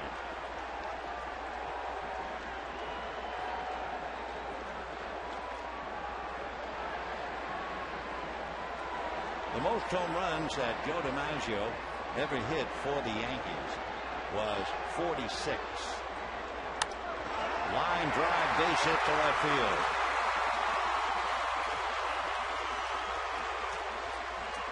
So Cano singles to left, and the batter will be Posada. In case you're interested, most home runs in a single season by a right-handed batter in Yankees history. Rodriguez 54, Rodriguez 48, DiMaggio 46, DiMaggio 39, Alfonso Soriano 39. So 2-1 Yankees. One out, and here's Posada, singled and lined out. Cano 2 for 4 in stolen bases. Posada, interestingly enough, has only grounded into one double play. That's pretty good for a veteran catcher. 0-1.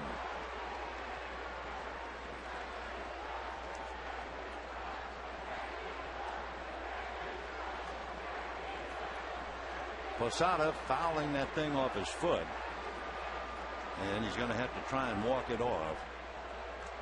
Joe Girardi, of course, was a catcher in his playing days.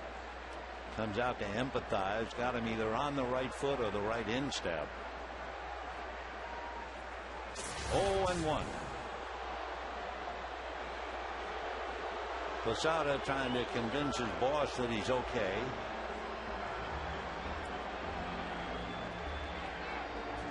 His uncle Leo played for Kansas City, and then, and there's a Dodger connection, his uncle Leo spent 15 years as a minor league hitting instructor for the Dodgers. His father, Jorge, also scouts for the Rockies in Puerto Rico.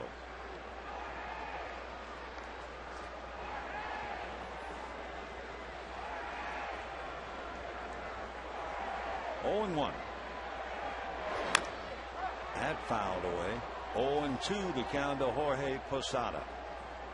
He started playing ball, they tell us, when he was about 4 years old.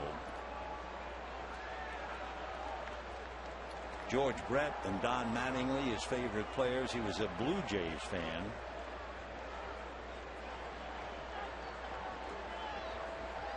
His father had a truck dump a huge pile of dirt in front of their house one time. He was 12 years old, and his dad gave him a wheelbarrow and told him to move the entire load to the backyard where he was to even out the house. It stood on uneven ground. It took him, they tell me, about a month to accomplish the chore, and every day of that month he wondered why in the world his father had bestowed such a job upon him. Didn't seem normal. He said, I wasn't really mad at him. It just seemed, I don't know, strange. 1-2. 2-2. Another time, his father woke him up about, very early in the morning and told him to paint the house. Father had brought buckets of paint, tell him to paint the house, and he'd wake him up, give him breakfast, there was something to do outside. Sounds like something out of the Karate Kid as Jeter and Rodriguez look on. 2-2. Ball 3. Why did his father give him all those assignments? It was to give him strength in his hands, in his legs, in his shoulders, and his grip. And he said, when I got to the big leagues, I finally understood.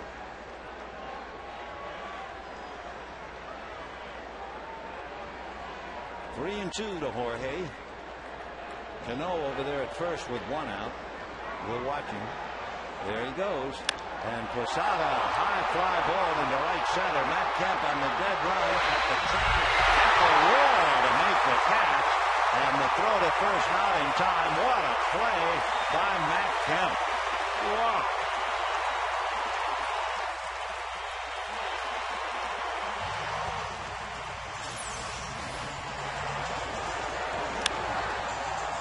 That looked like it was going to at least be on the wall.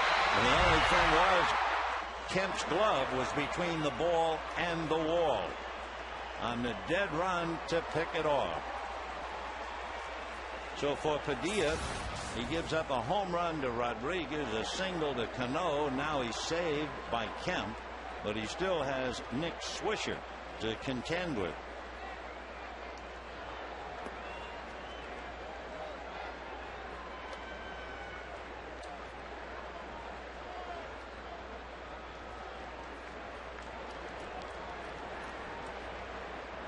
Swisher flied to right. Last time up, struck out. Hitting .296, 11 home runs, 45 runs batted in. Fouled away. 0-1. Yankees 2, Dodgers 1. The difference, a home run by Alex Rodriguez. When the Dodgers come up in the bottom of the inning, they'll have Martin, Ethier, and Ramirez.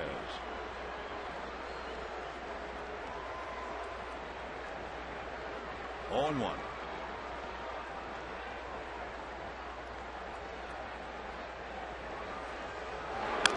Foul ball right into the Yankee dugout.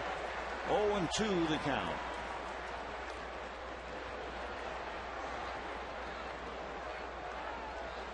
Two runs, 5 hits for the Yankees. 1 run, 2 hits for the Dodgers. That's right, 2 hits. Single by Ramirez to drive in a run, and a 2-out fly ball single by Jamie Carroll. 0-2 the count to Nick.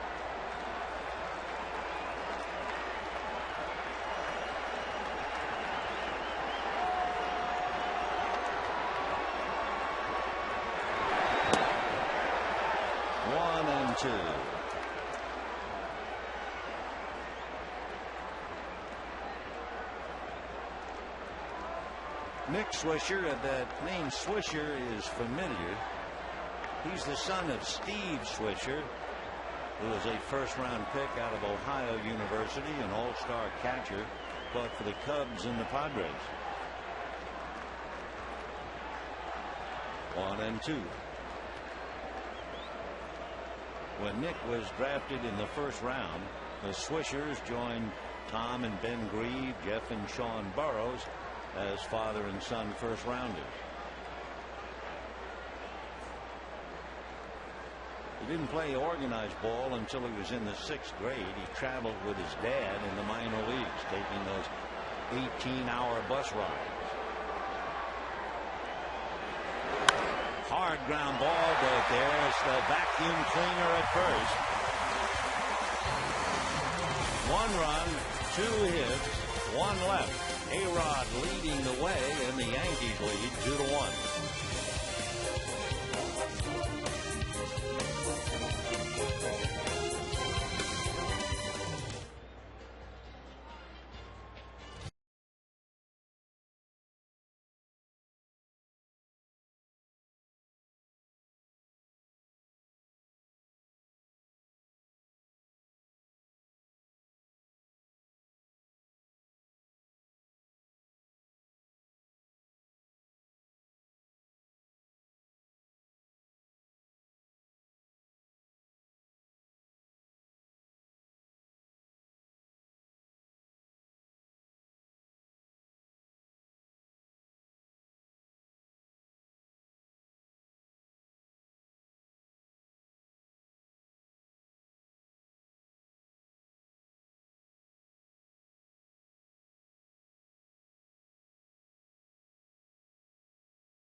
A-Rod connecting on a fastball just above the knees, out over the plate. A chance to extend his arms and then watch it go a good halfway up the pavilion in left field. So A-Rod, a tower of strength for the Yankees, and it is 2-1 New York, with Martin, Ethier, and Ramirez coming up against Sabathia, and that's ball one. Martin struck out in the first inning, walked in the third. Sabathia has limited the Dodgers to just 2 hits. That's a strike, 1-1. Dodgers have 3 walks and a hit batter.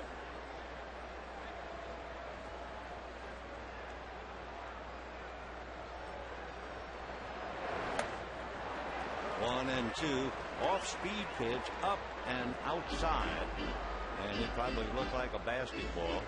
Well, Martin went after it. 1-2.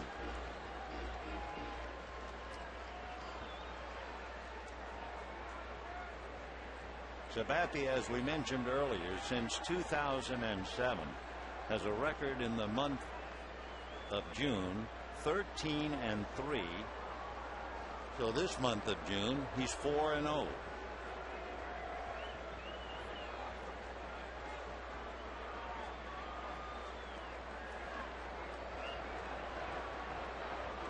Basically a ground ball pitcher, and that's pretty much what he has gotten tonight. Breaking ball, get on the ground to Jeter. Away.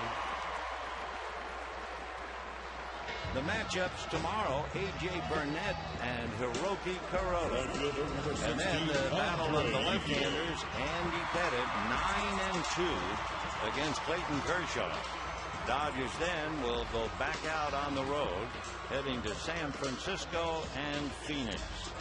A reminder, too, that the auto gates open tomorrow at 1:40, and they open on Sunday at 2:40. So here's Ethier, grounded out, struck out, 0 for 2.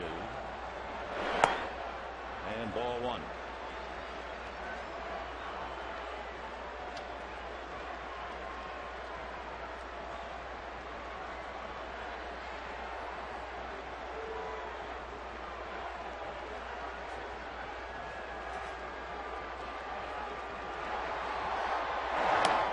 That's away, 2-0.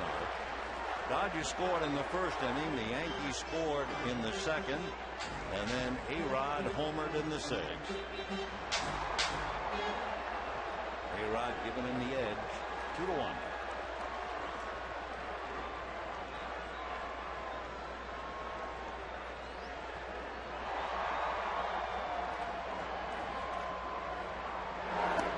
Breaking ball strike. Big curveball. 2-1.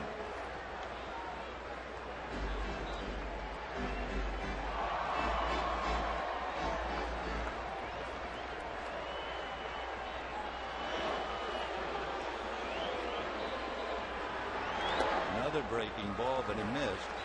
3-1. He's gone to the curveball instead of the slider with Ethier, and he's fallen behind 3-1. He has walked 3 and hit a batter, and of course Manny Ramirez waiting on deck. Fouled off the fastball, 3-2.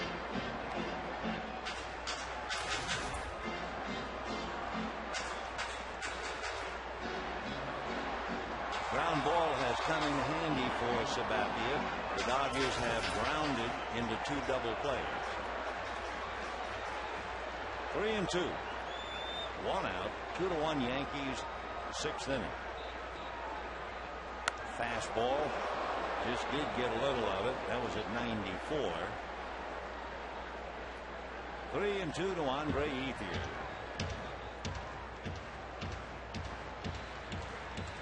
And Manny Waits knocked in a run in the first inning, grounded into a double play in the third.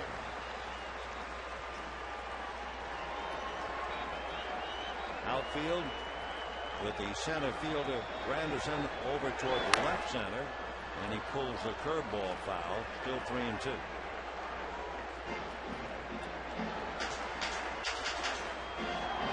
There you can see that Granderson way over to his right. Pretty good gap in right center. And Swisher is far off the line towards right center. So they are playing easier to go the other way. Which tells you, I guess, that he figures to be pitched away. Sliders, curves, and even the fastball. Got it. So it's the second time Ethier has struck out. And with 2 down in the 6th inning, Manny Ramirez, who has been very, very successful against him, just couldn't catch up to it. 2 down. 5 strikeouts for Sabathia. His high in strikeouts, we mentioned earlier, 9. That was way back in early April.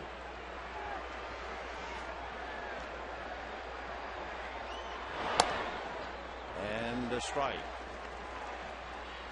0-1 to Manny, who has huge numbers against Sabathia particularly. Manny hits him better than any other active player. The other player who wears him out is now a teammate, Derek Jeter. Fastball hit up the middle, base hit.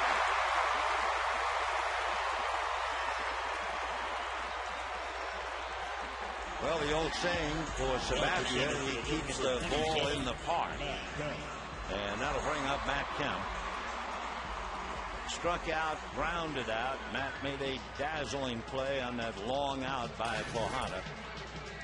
Posada's ball in the 6th inning with Cano aboard. Matt 0 for 2, batting .259.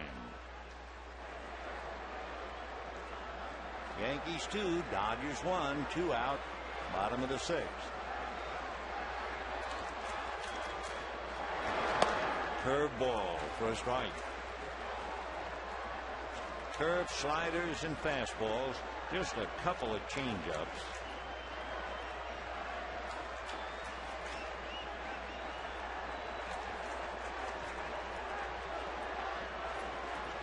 Oh, 1. Now 0-2. I'm sure when you're struggling as much as Matt Kemp has been struggling, you really get the thought that it's 0-2 before you even settle into the box. Matt, by striking out in the 1st inning, has struck out 82 times.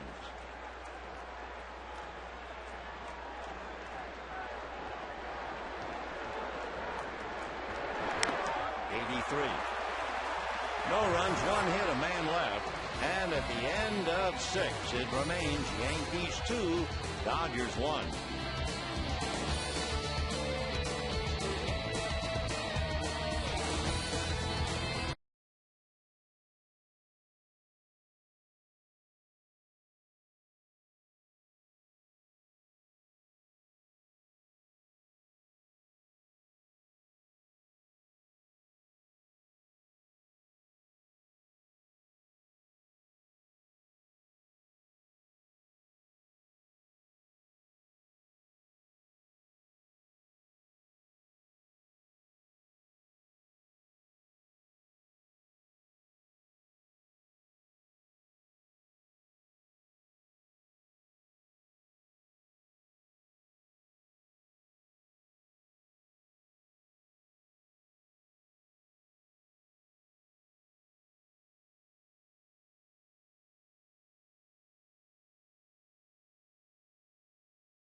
back to 1955 World Series, Yankees-Dodgers, Game 1.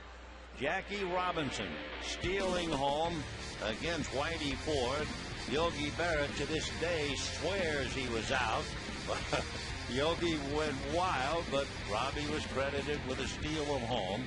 And the Dodgers took them 7, but they won their only championship for Brooklyn, 1955. Brett Gardner leading off. A strike. Then Sabathia and then Jeter. Vicente Padilla has had just 4 ground ball outs, 8 fly ball outs. 1-1. Of course, in a good-sized ballpark like this, you can get away with it. You can certainly get away allowing 8 fly ball outs in 6 innings down the road in San Diego. 1-1. 1-2. Yankees 2 runs, 5 hits. Padilla trying to finesse the Yankees. Struck out 6, hit a batter, and walked 1. Breaking ball missed. Little slider too close. 2-2. Padilla, by the way, due to bat 4th when the Dodgers hit in the 7th inning. So this could be his last inning.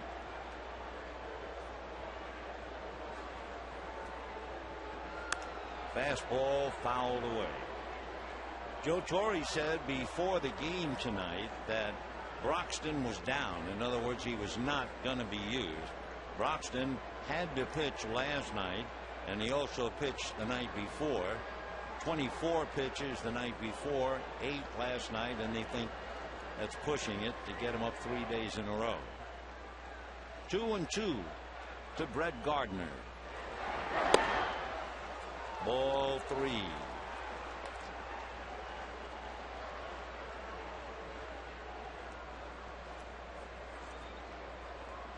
Padilla not only could win his 100th career game should he win tonight. He would be the 2nd pitcher born in Central America to win 100 games, and the 2nd native of Nicaragua. Ground ball smothered by Jamie Carroll. He's at it again. Boy, he is a pleasure to watch.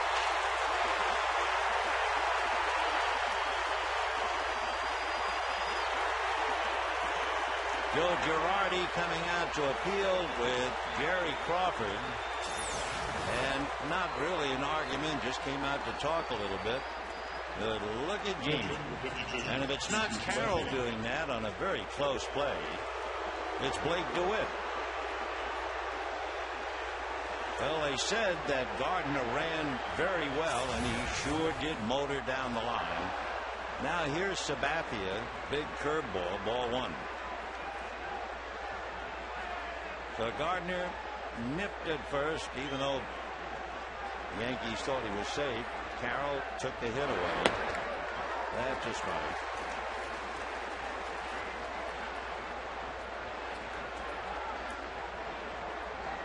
Two runs, 5 hits for the Yankees. 1 run, 3 hits for the Dodgers. Padilla and Sabathia had dirty looks earlier. Padilla hit Cano, and Sabathia hit Padilla. They were both warned by plate umpire Phil Cuzzy.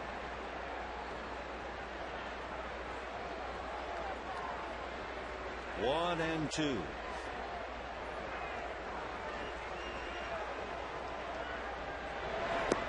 Two and 2.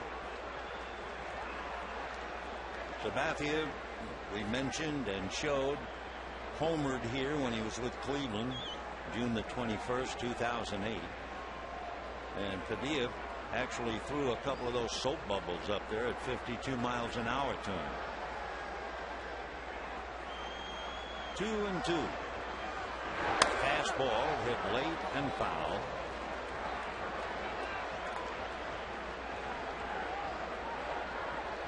Dodgers have to feel pretty good about Padilla.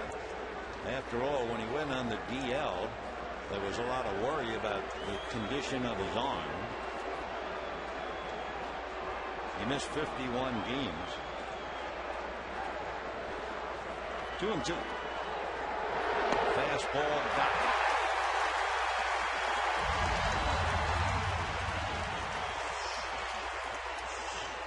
7 strikeouts for Vicente Padilla. And Derek Jeter coming up. For Padilla, his career high in strikeouts 11. That's about 8 years ago. His high in strikeouts this year, he had 8 in Cincinnati. That's before the arm bothered him. So he has 7 tonight. Jeter grounded to second, double to right, fly to right, and ball 1. Derek hitting .279 with 8 home runs, 39 runs batted in.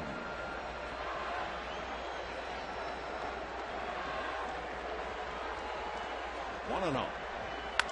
And that's going to be hit into right center base hit. Ethier over to cut it off. So Derek on the other way all 4 times. Grounded to second, double to right, fly to right, and single to right. Pretty classy hitter. And now Curtis Granderson, who is 0 for 3, coming up.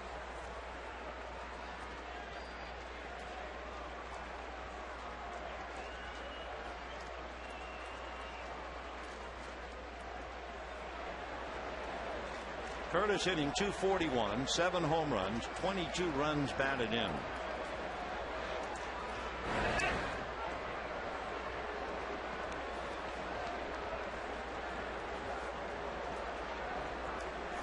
They'll be keeping an eye on Jeter with 2 out. He has stolen 7 out of 10.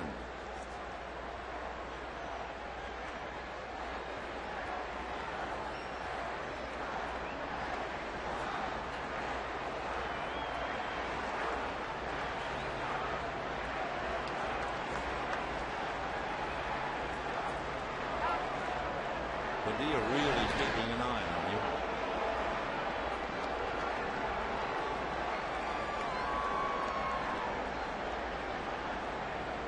Granderson has some size. He's had 5 home runs in his last 21 games.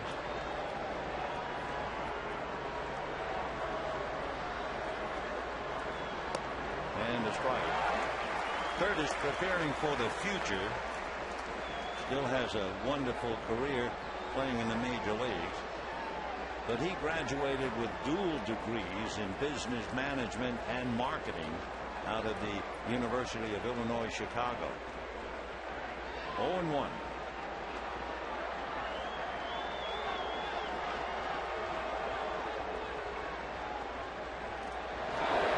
Off speed, missed under the hands with the curve. 1-1.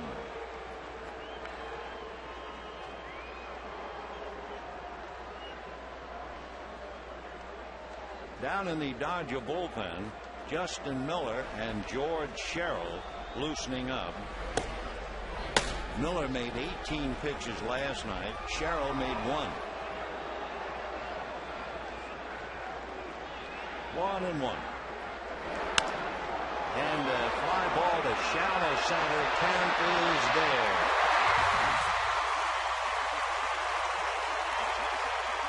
No runs, 1 hit, 1 left, and at the end of 6½, 2-1 Yankees. The crowd will now join in the singing of God Bless America and then take me out to the ball game.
Bottom of the 7th for the Dodgers.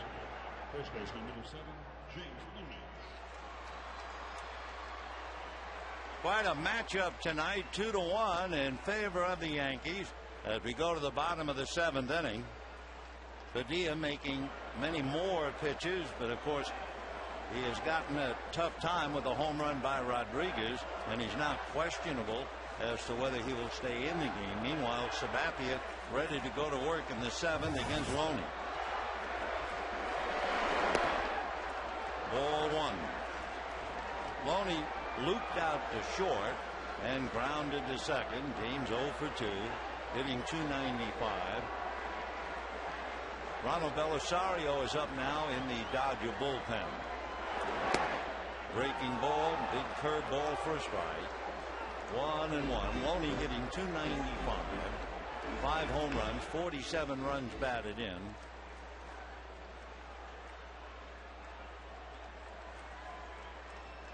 Dodgers have not been able to do anything against Sabathia. Fastball, but it's pulled right to Cano. Dodgers with 3 hits, and Ramirez has 2 of them, both singles, one of them driving in the only Dodger run, and the other hit, a little fly ball single to right field by Jamie Carroll. So Sabathia very much in control, trying to win his 9th, trying to win his 5th in a row. And here's Casey Blake, a former teammate in Cleveland. Struck out, grounded to short, 0 for 2.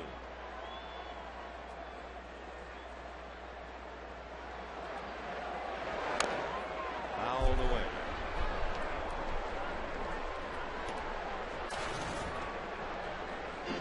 No balls and 1 strike to Casey, hitting .264. Where Sabathia has been having a wonderful June. Casey hitting in the 230s.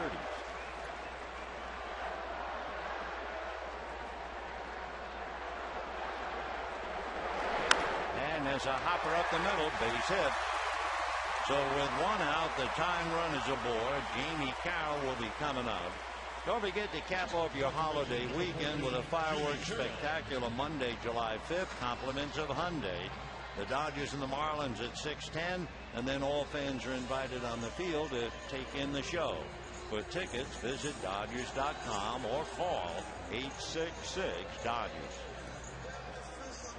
Dodgers scored in the 1st. Yankees scored in the 2nd. A-Rod homered in the 6th, and that's it. Now the Dodgers with Blake at first. Carroll, and we'll see about somebody coming out in the on-deck circle, whether it's Padilla or a hitter. Looks like Ronnie Belliard moving around in the dugout. Yep, there he is.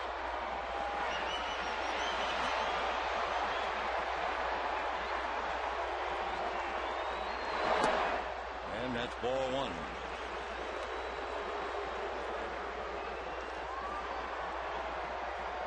So Padilla on the edge coming out, but Vicente has done very, very well. Dodgers have to be happy to see him pitch through 7 innings against a tough Yankee team and give up just 2 runs. 1 ball and no strikes. Ball 2, 2-0.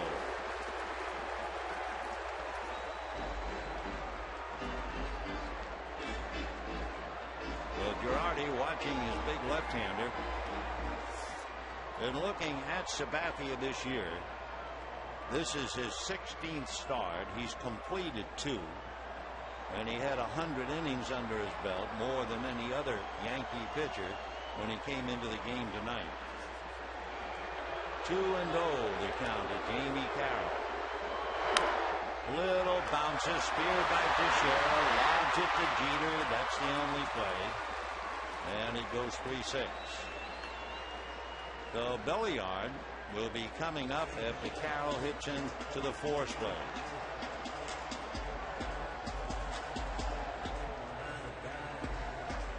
In looking back, in the 1st inning, the Dodgers had Furcal worked his way all the way around.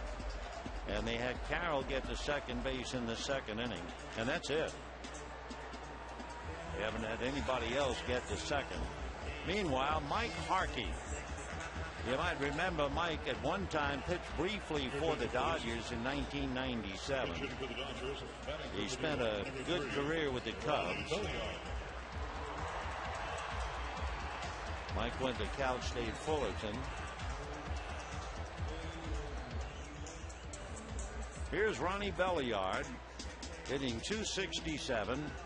Belliard with a home run, 12 runs batted in. As a pinch hitter, he has 5 hits and 2 runs batted in.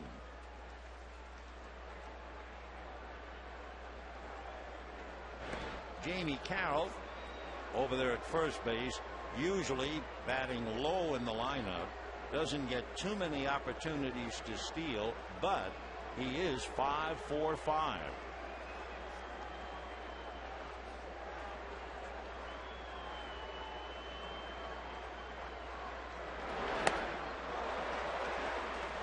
That was a big changeup. That has to be a surprising pitch. I mean, there's a guy at 6'7", 290 pounds, standing on top of a 10-inch mound, and you have to expect everything is going to come up to the plate in a hurry. Of course, his changeup isn't exactly that slow. It was clocked at 84. 0-1. And a shattered bat, slow ground ball. Jeter turned it down, and that's the inning. No runs, 1 hit, a man left, and at the end of 7, it's 2-1 Yankees.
Was originally signed by the Chicago Cubs, had a long career in the National League with the Cubs and the Rockies, and then in 1996 he was the starting catcher for Joe Torre's first win as a Yankee manager, April the 2nd, 1996. Meanwhile, would you believe, for Joe Torre, this is the first ever game against the Yankees as a player or manager, and we're talking about 6,400 games.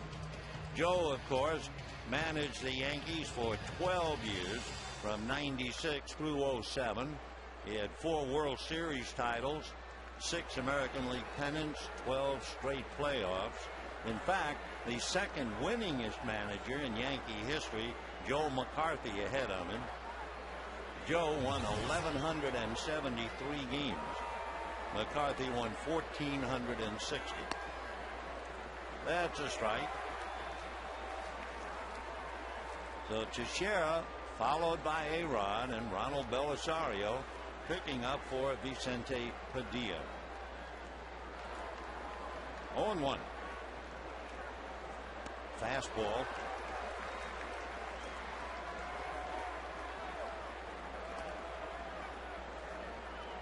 Belisario did not pitch last night, nor the game before, but did pitch in the first game of the series against the Angels. Only made 16 pitches. 0-2 the count. Teixeira has grounded to first, walk, popped to short. Line drive, base hit to center.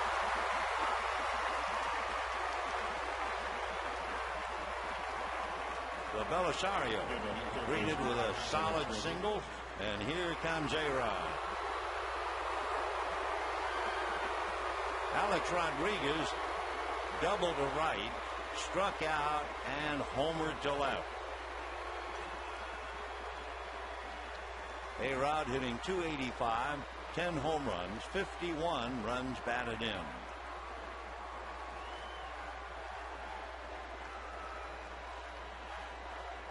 And ball one. 593 home runs. Number one amongst active players, moving along now that Ken Griffey Jr. retired. 1 ball, no strikes. That's a strike, 1-1.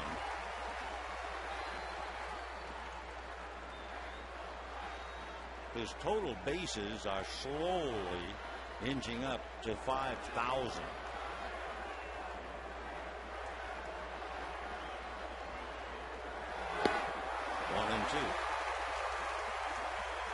Among all the active players, A-Rod first in runs scored, first in home runs, first in RBIs, first in total bases.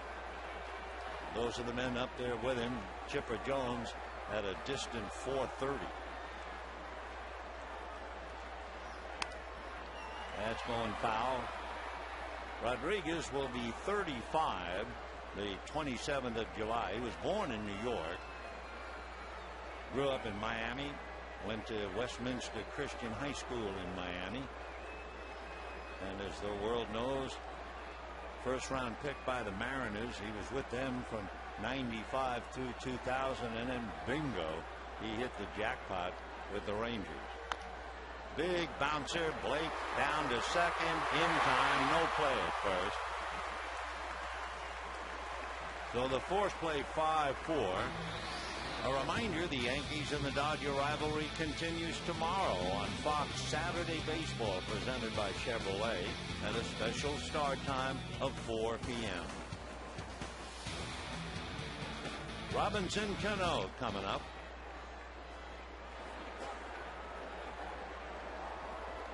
Cano flied to center, hit by a pitch, single to left.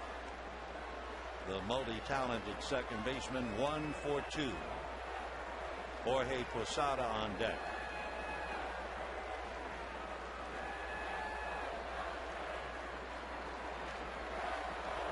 They say when young Cano was born, his mom and dad argued for 3 weeks on his name. And it's Manny. Whoa.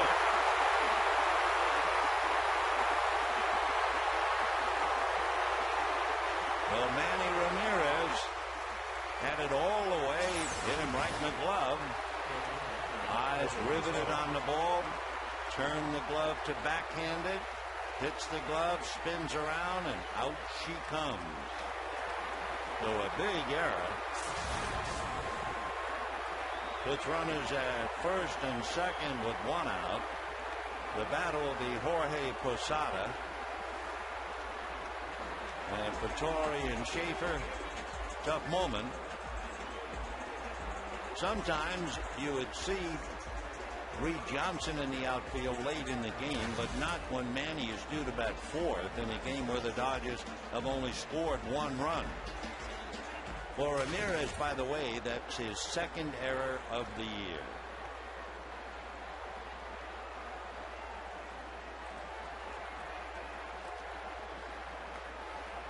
Posada single to right, lined out to center, and a long out to center. This one is going to go foul.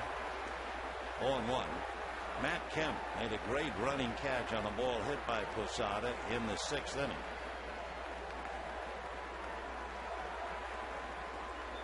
Two on, 1 out. Yankees 2, Dodgers 1.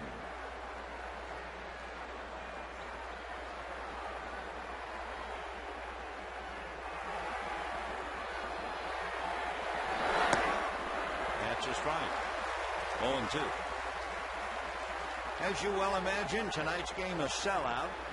56,000 taking it all in. It had the feeling, especially Dodger Yankees, it had the feeling almost of a postseason game.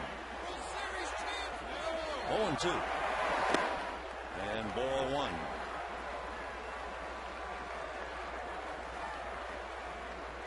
Posada, as we said, surprisingly a veteran catcher, has only grounded into one double play.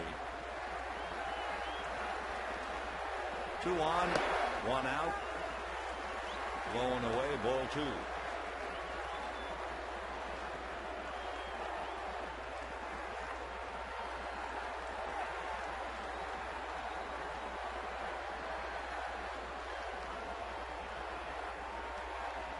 Rodriguez at second, Cano at first.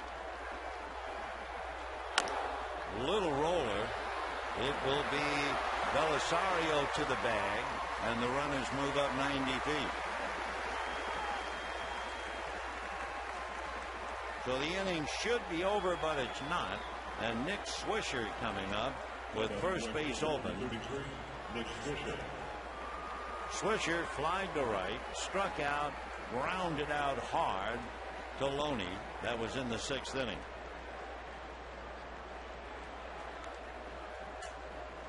As you can see, not that much of a severe fall off in batting average, but a big difference on the power side.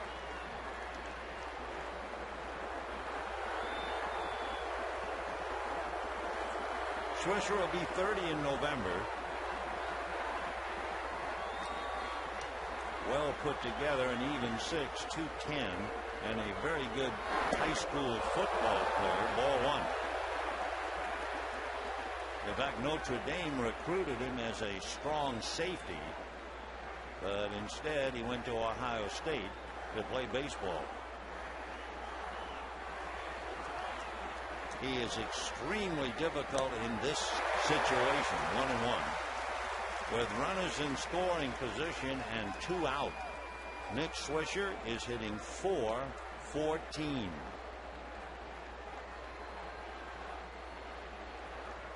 Second and third, 2 away. Rodriguez at third, Cano at second.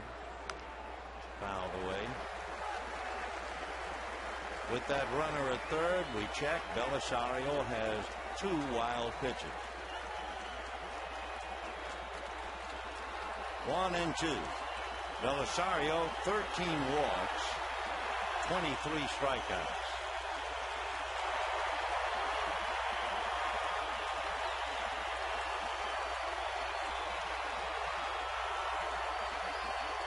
Yankees 2, Dodgers 1.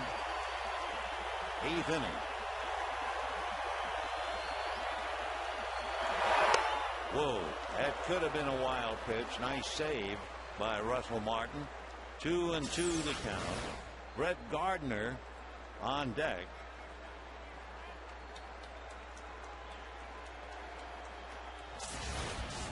So with first base open, they're still going after Swisher. Deuce is wild here. And ball 3. So he was away on the previous pitch and almost hit him with the next one. And now Belisario is gone as far as he can go. 3-2 the count to Nick Swisher.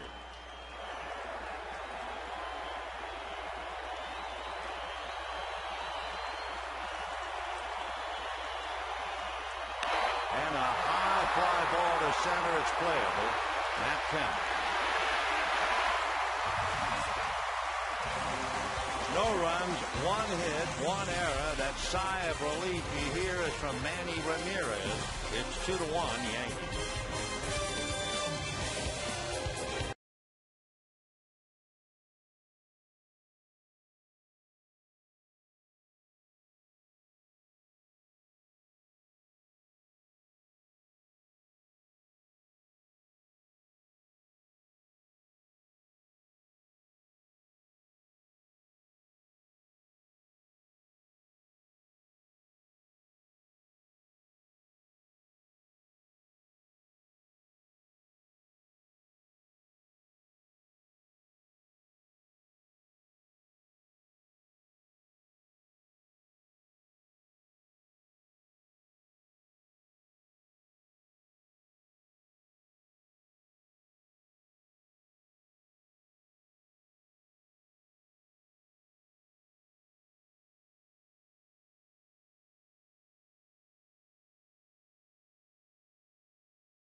$1 plus tax. And by your Southern California Ford dealers, where you'll find the new Transit Connect. Check it out at scforddealers.com. Bottom of the 8th inning, 2-1 Yankees. Top of the order, Rafael Furcal, Russell Martin, Andre Ethier. There is not a hit amongst them. Yankees protecting a bunt, ball 1. Furcal is 0 for 2. Martin is 0 for 2. Ethier is 0 for 3. So collectively 0 for 7, the top of the lineup. Then Ramirez has 2 hits, and Blake and Carroll down the bottom each have a single.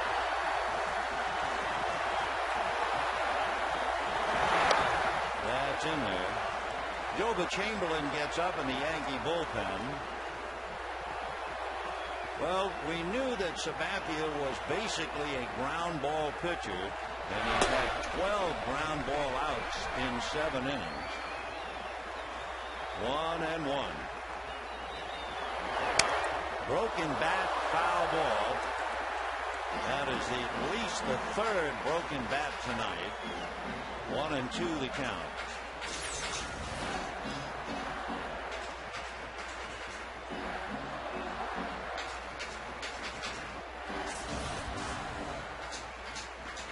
So Rafael back up, 1-2. Well, Joe Torre said before the game Broxton would not pitch, but Jonathan is up in the Dodger pen. So Joba Chamberlain and Jonathan Broxton. 1-2. 2-2. Furcal walked, stole second, took third on an infield out. Rode home in the first inning on a single by Ramirez, but the Dodgers have not been heard from since. 2-2.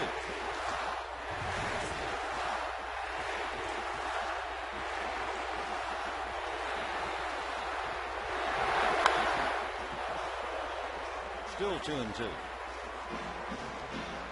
With Furcal, Swisher comes up in right field. Granderson moves over slightly towards right center. Gardner defends left, so there's a huge gap in left center field. 2-2. Breaking ball fouled away. Went down to hit that curveball. Fastballs, curveballs, sliders, and a couple of changeups, not many. 2-2. Sabathia now just about at the 100 pitch mark.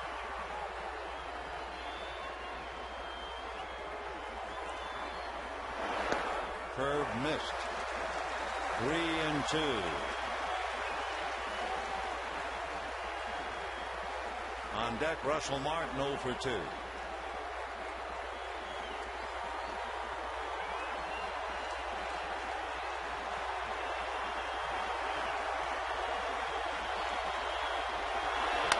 And a fly ball to left field, very playable.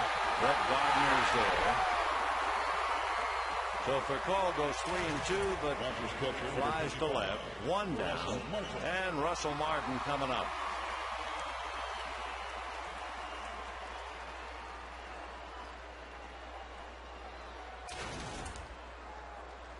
Martin struck out, walked, grounded to short. Dodgers have not had a man get to second base since the 2nd inning. Fastball in the dirt. New ball put in play. 1 ball and no strikes. 56,000 on a beautiful evening. Seeing a terrific game. This is a postseason kind of a game. And it's game 1 of the 3-game series. 2 runs, 7 hits for the Yankees. 1 run, 4 hits for the Dodgers. And that's ball 2. So Sabathia, when 3-2 got Furcal, comes right back behind 2-0 to Martin.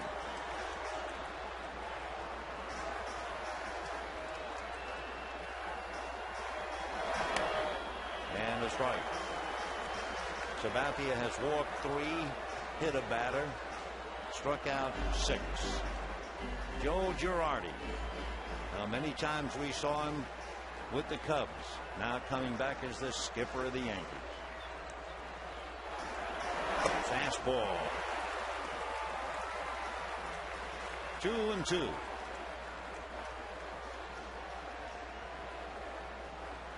Yankees over the years have not had a great deal of success here. They've won 4, lost 10. And for the Dodger organization, the best of times, 1963, when they swept the Yankees in 4. There's ball 3. So back-to-back hitters, Sabathia goes all the way.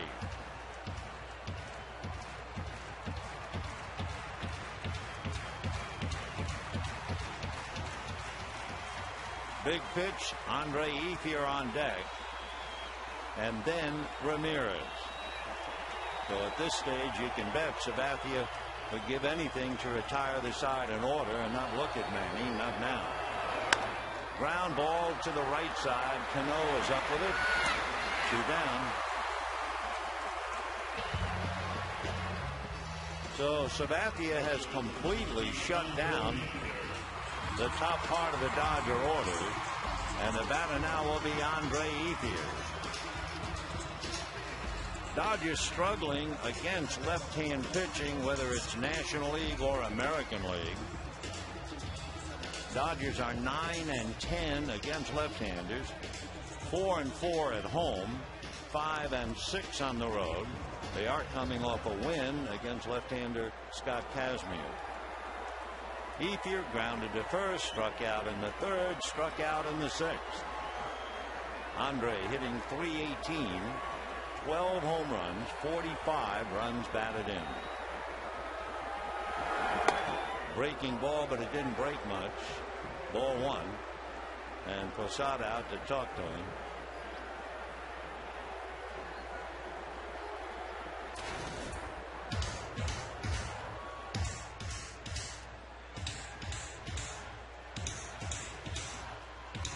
One ball and no strikes, so Andre Ethier trying to get aboard and let Manny Ramirez have one more shot at him where he could change the score completely. Ramirez 2 for 3, 2 singles, smarting, I'm sure, for dropping the fly ball. This is pitch number 111. Check swing for a strike. 1-1. For Sabathia, his high in pitches in one game, 130.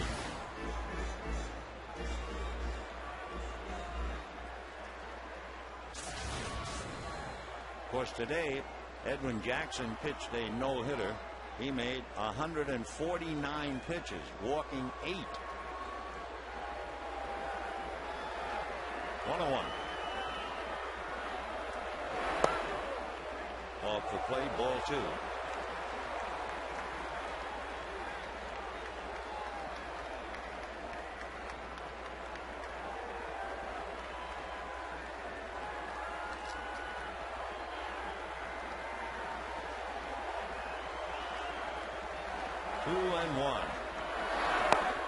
Ball 3. And again, you can read the collective thought in the park. If Ethier can only get on and Manny come up, and you fill in the gap.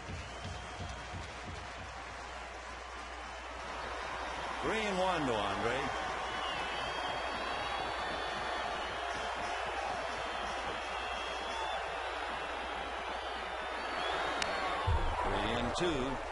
So he started the inning going 3-2 at first call, fell behind to Martin 2-0, but got him, and he comes right back 3-2 to Andre.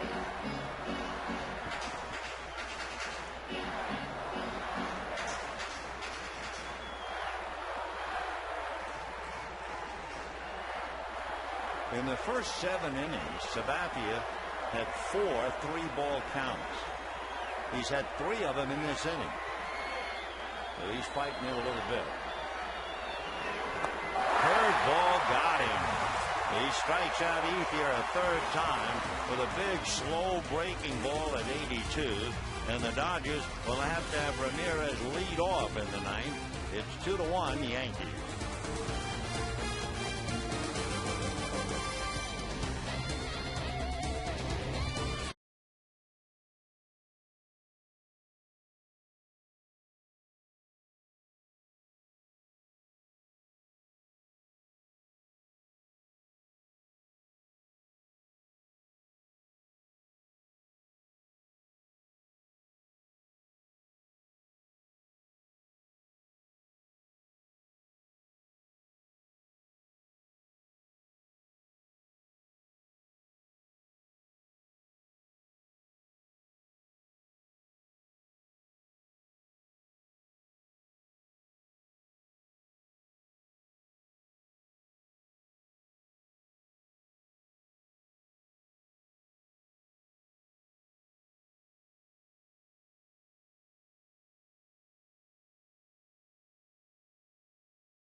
Drew a base on ball, stole second to third on an infield out, and then he singled to right to pick him up.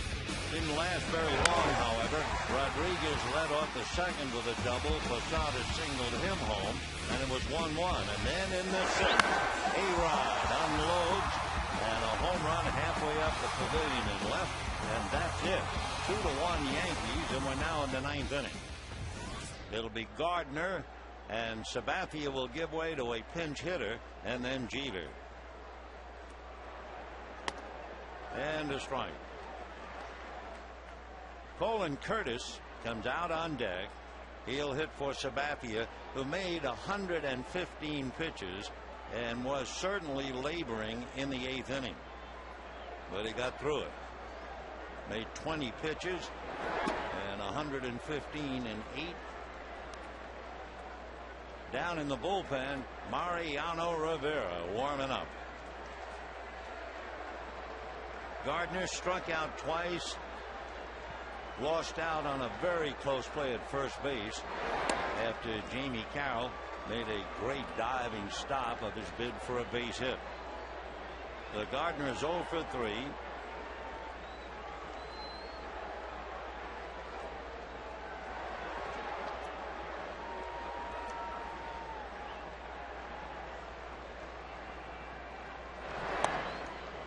That's a strike. 2-2. Gardner hitting .318, runs exceptionally well.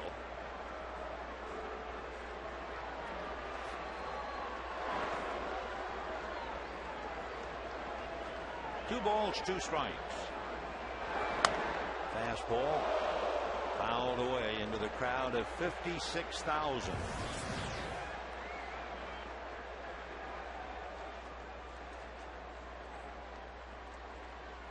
Chances are the same number tomorrow and again on Sunday.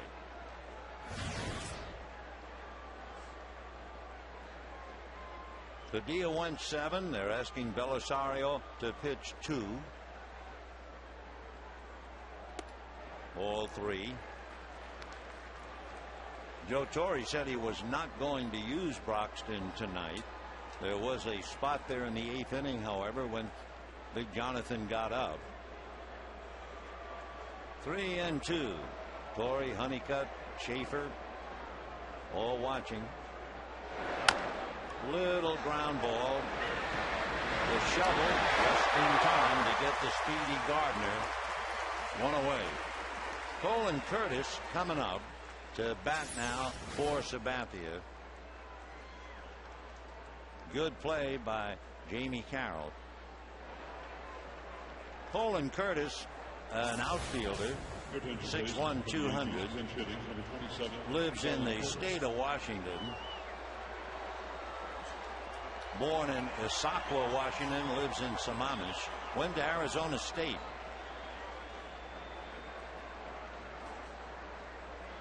Curtis hitting .667, though he hasn't had a chance to play much. He's 2 for 3. And ball 1. The 2 for 3 as a pinch hitter. 25 years old.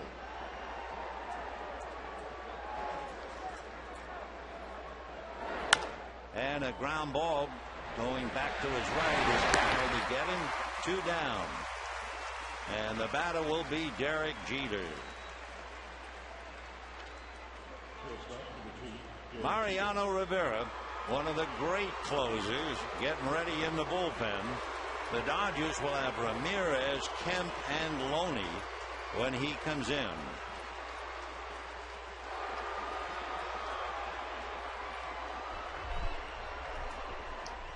Derek Jeter in the leadoff role, grounded out, doubled, fly to right, and singled. 2 for 4. He's gone the other way each at bat to the right side against Padilla. And ball 1.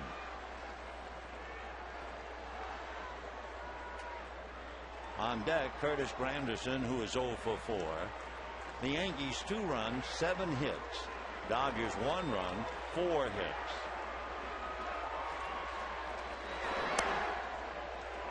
Two and 0 the count.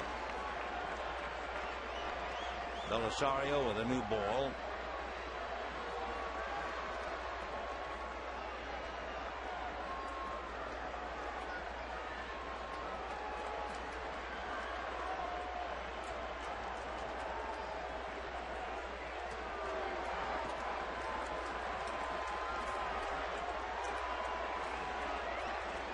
Two and 0 to Derek. 8 home runs, 39 runs batted in. A-Rod, whose home run is the difference, looking on. 2-1 Yankees.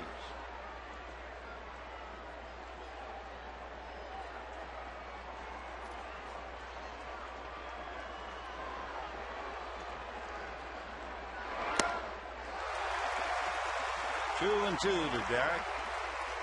He'll be celebrating his 36th birthday tomorrow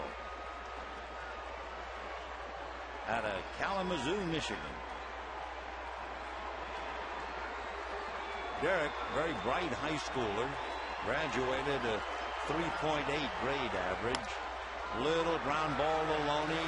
He will feed Belisario. And so, a big moment coming up. Mariano Rivera, one of the great ones, will be coming out of the bullpen, and standing in his way, Ramirez, Kemp, and Loney. And we go to the bottom of the ninth, 2-1 Yankees.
bottom of the ninth inning, and the great Mariano Rivera coming out of the Yankee bullpen. Mariano, who has saved as many as 53, coming in now, trailing Trevor Hoffman and passing Lee Smith. And what's going to happen is one of the great confrontations of the year, Manny Ramirez against Mariano Rivera. Manny is 8 for 38 with 1 home run. The 38 at-bats are the most by any batter against Rivera. Manny has struck out 12 times. That's the most by any batter against Rivera. The very first time they went head-to-head would be back on August the 10th, 1995. Rivera struck him out looking on 3 pitches. The home run came at Yankee Stadium way back in June the 4th, 2001. So 2 old adversaries ready to lock horns here in the ninth inning. The big crowd hanging in as Manny makes his way to the plate.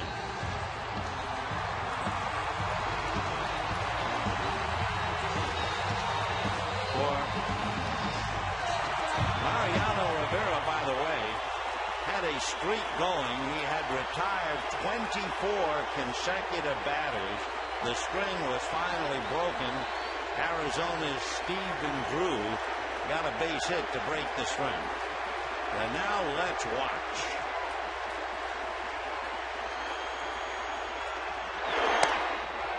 Right.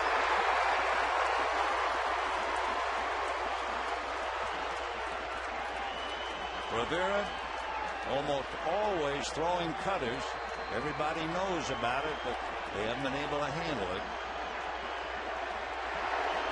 Been with the Yankees since 1995. 1-1.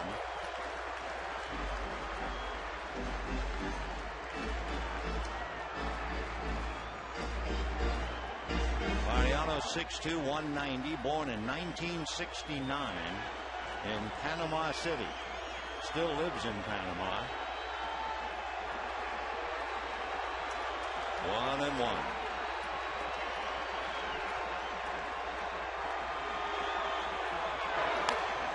1-2.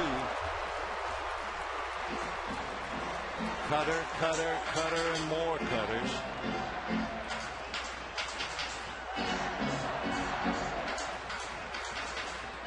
Rivera 6'2", 190.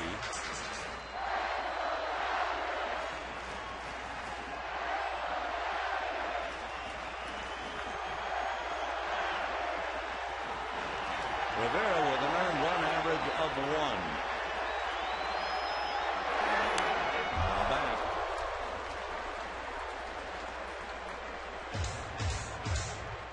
Rivera has walked 6 and struck out 23. He's pitched 26 1/3 innings.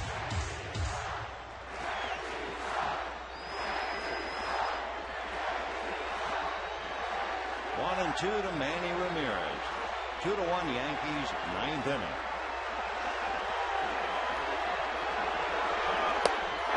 There he goes. So Manny has now struck out 13 times against Mariano Rivera. Pitch by pitch. Cutter for a strike. Missing that time low. Back fouled off. Another 90. And a late movement as it just danced away. So 1 away. 8 Dodgers have struck out tonight. 7 by Sapathia. Here now is Kemp. Struck out twice, grounded out, 0 for 3. And a strike.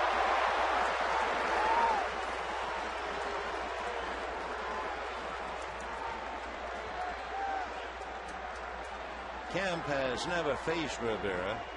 Just a few Dodgers who have. Manny, of course.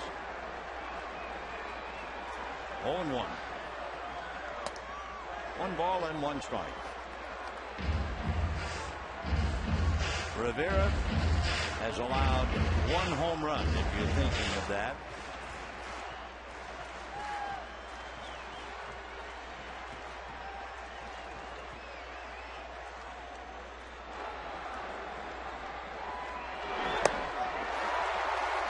1-2.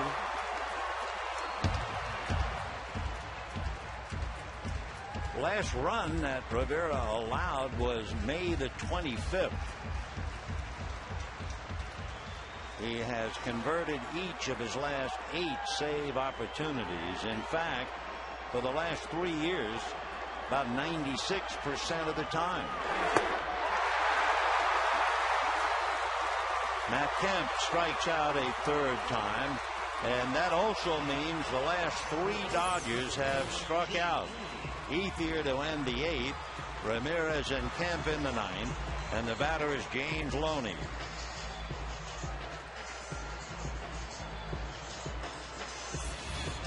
James Loney lined out to short, actually just a looping fly ball, grounded to second twice. Loney has never faced Rivera.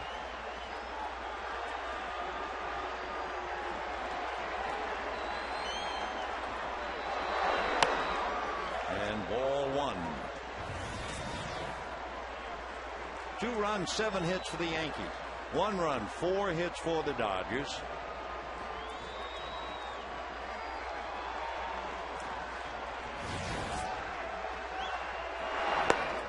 That's a strike. 1-1.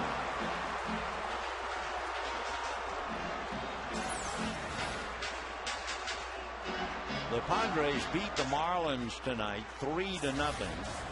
So the Dodgers in danger of falling back to 4 again. 1-1.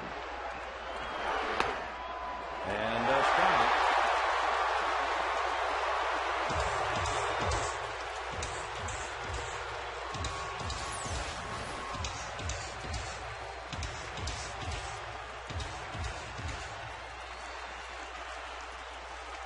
$56,000 sitting in on a dandy, and the Yankees a strike away from winning it 2-1.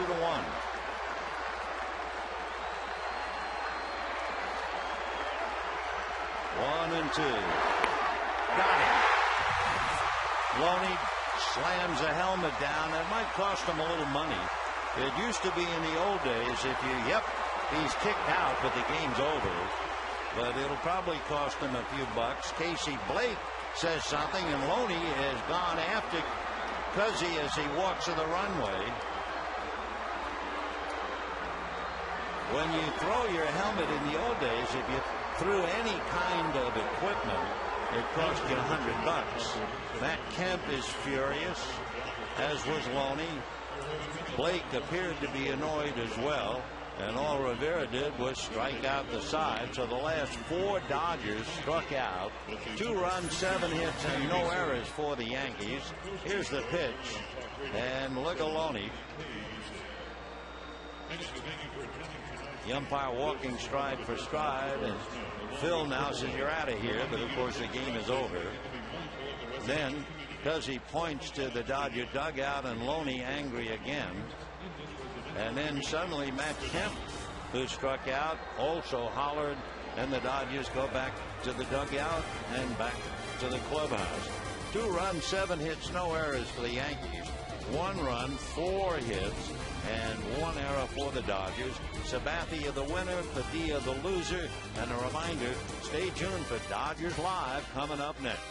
Good night, everybody.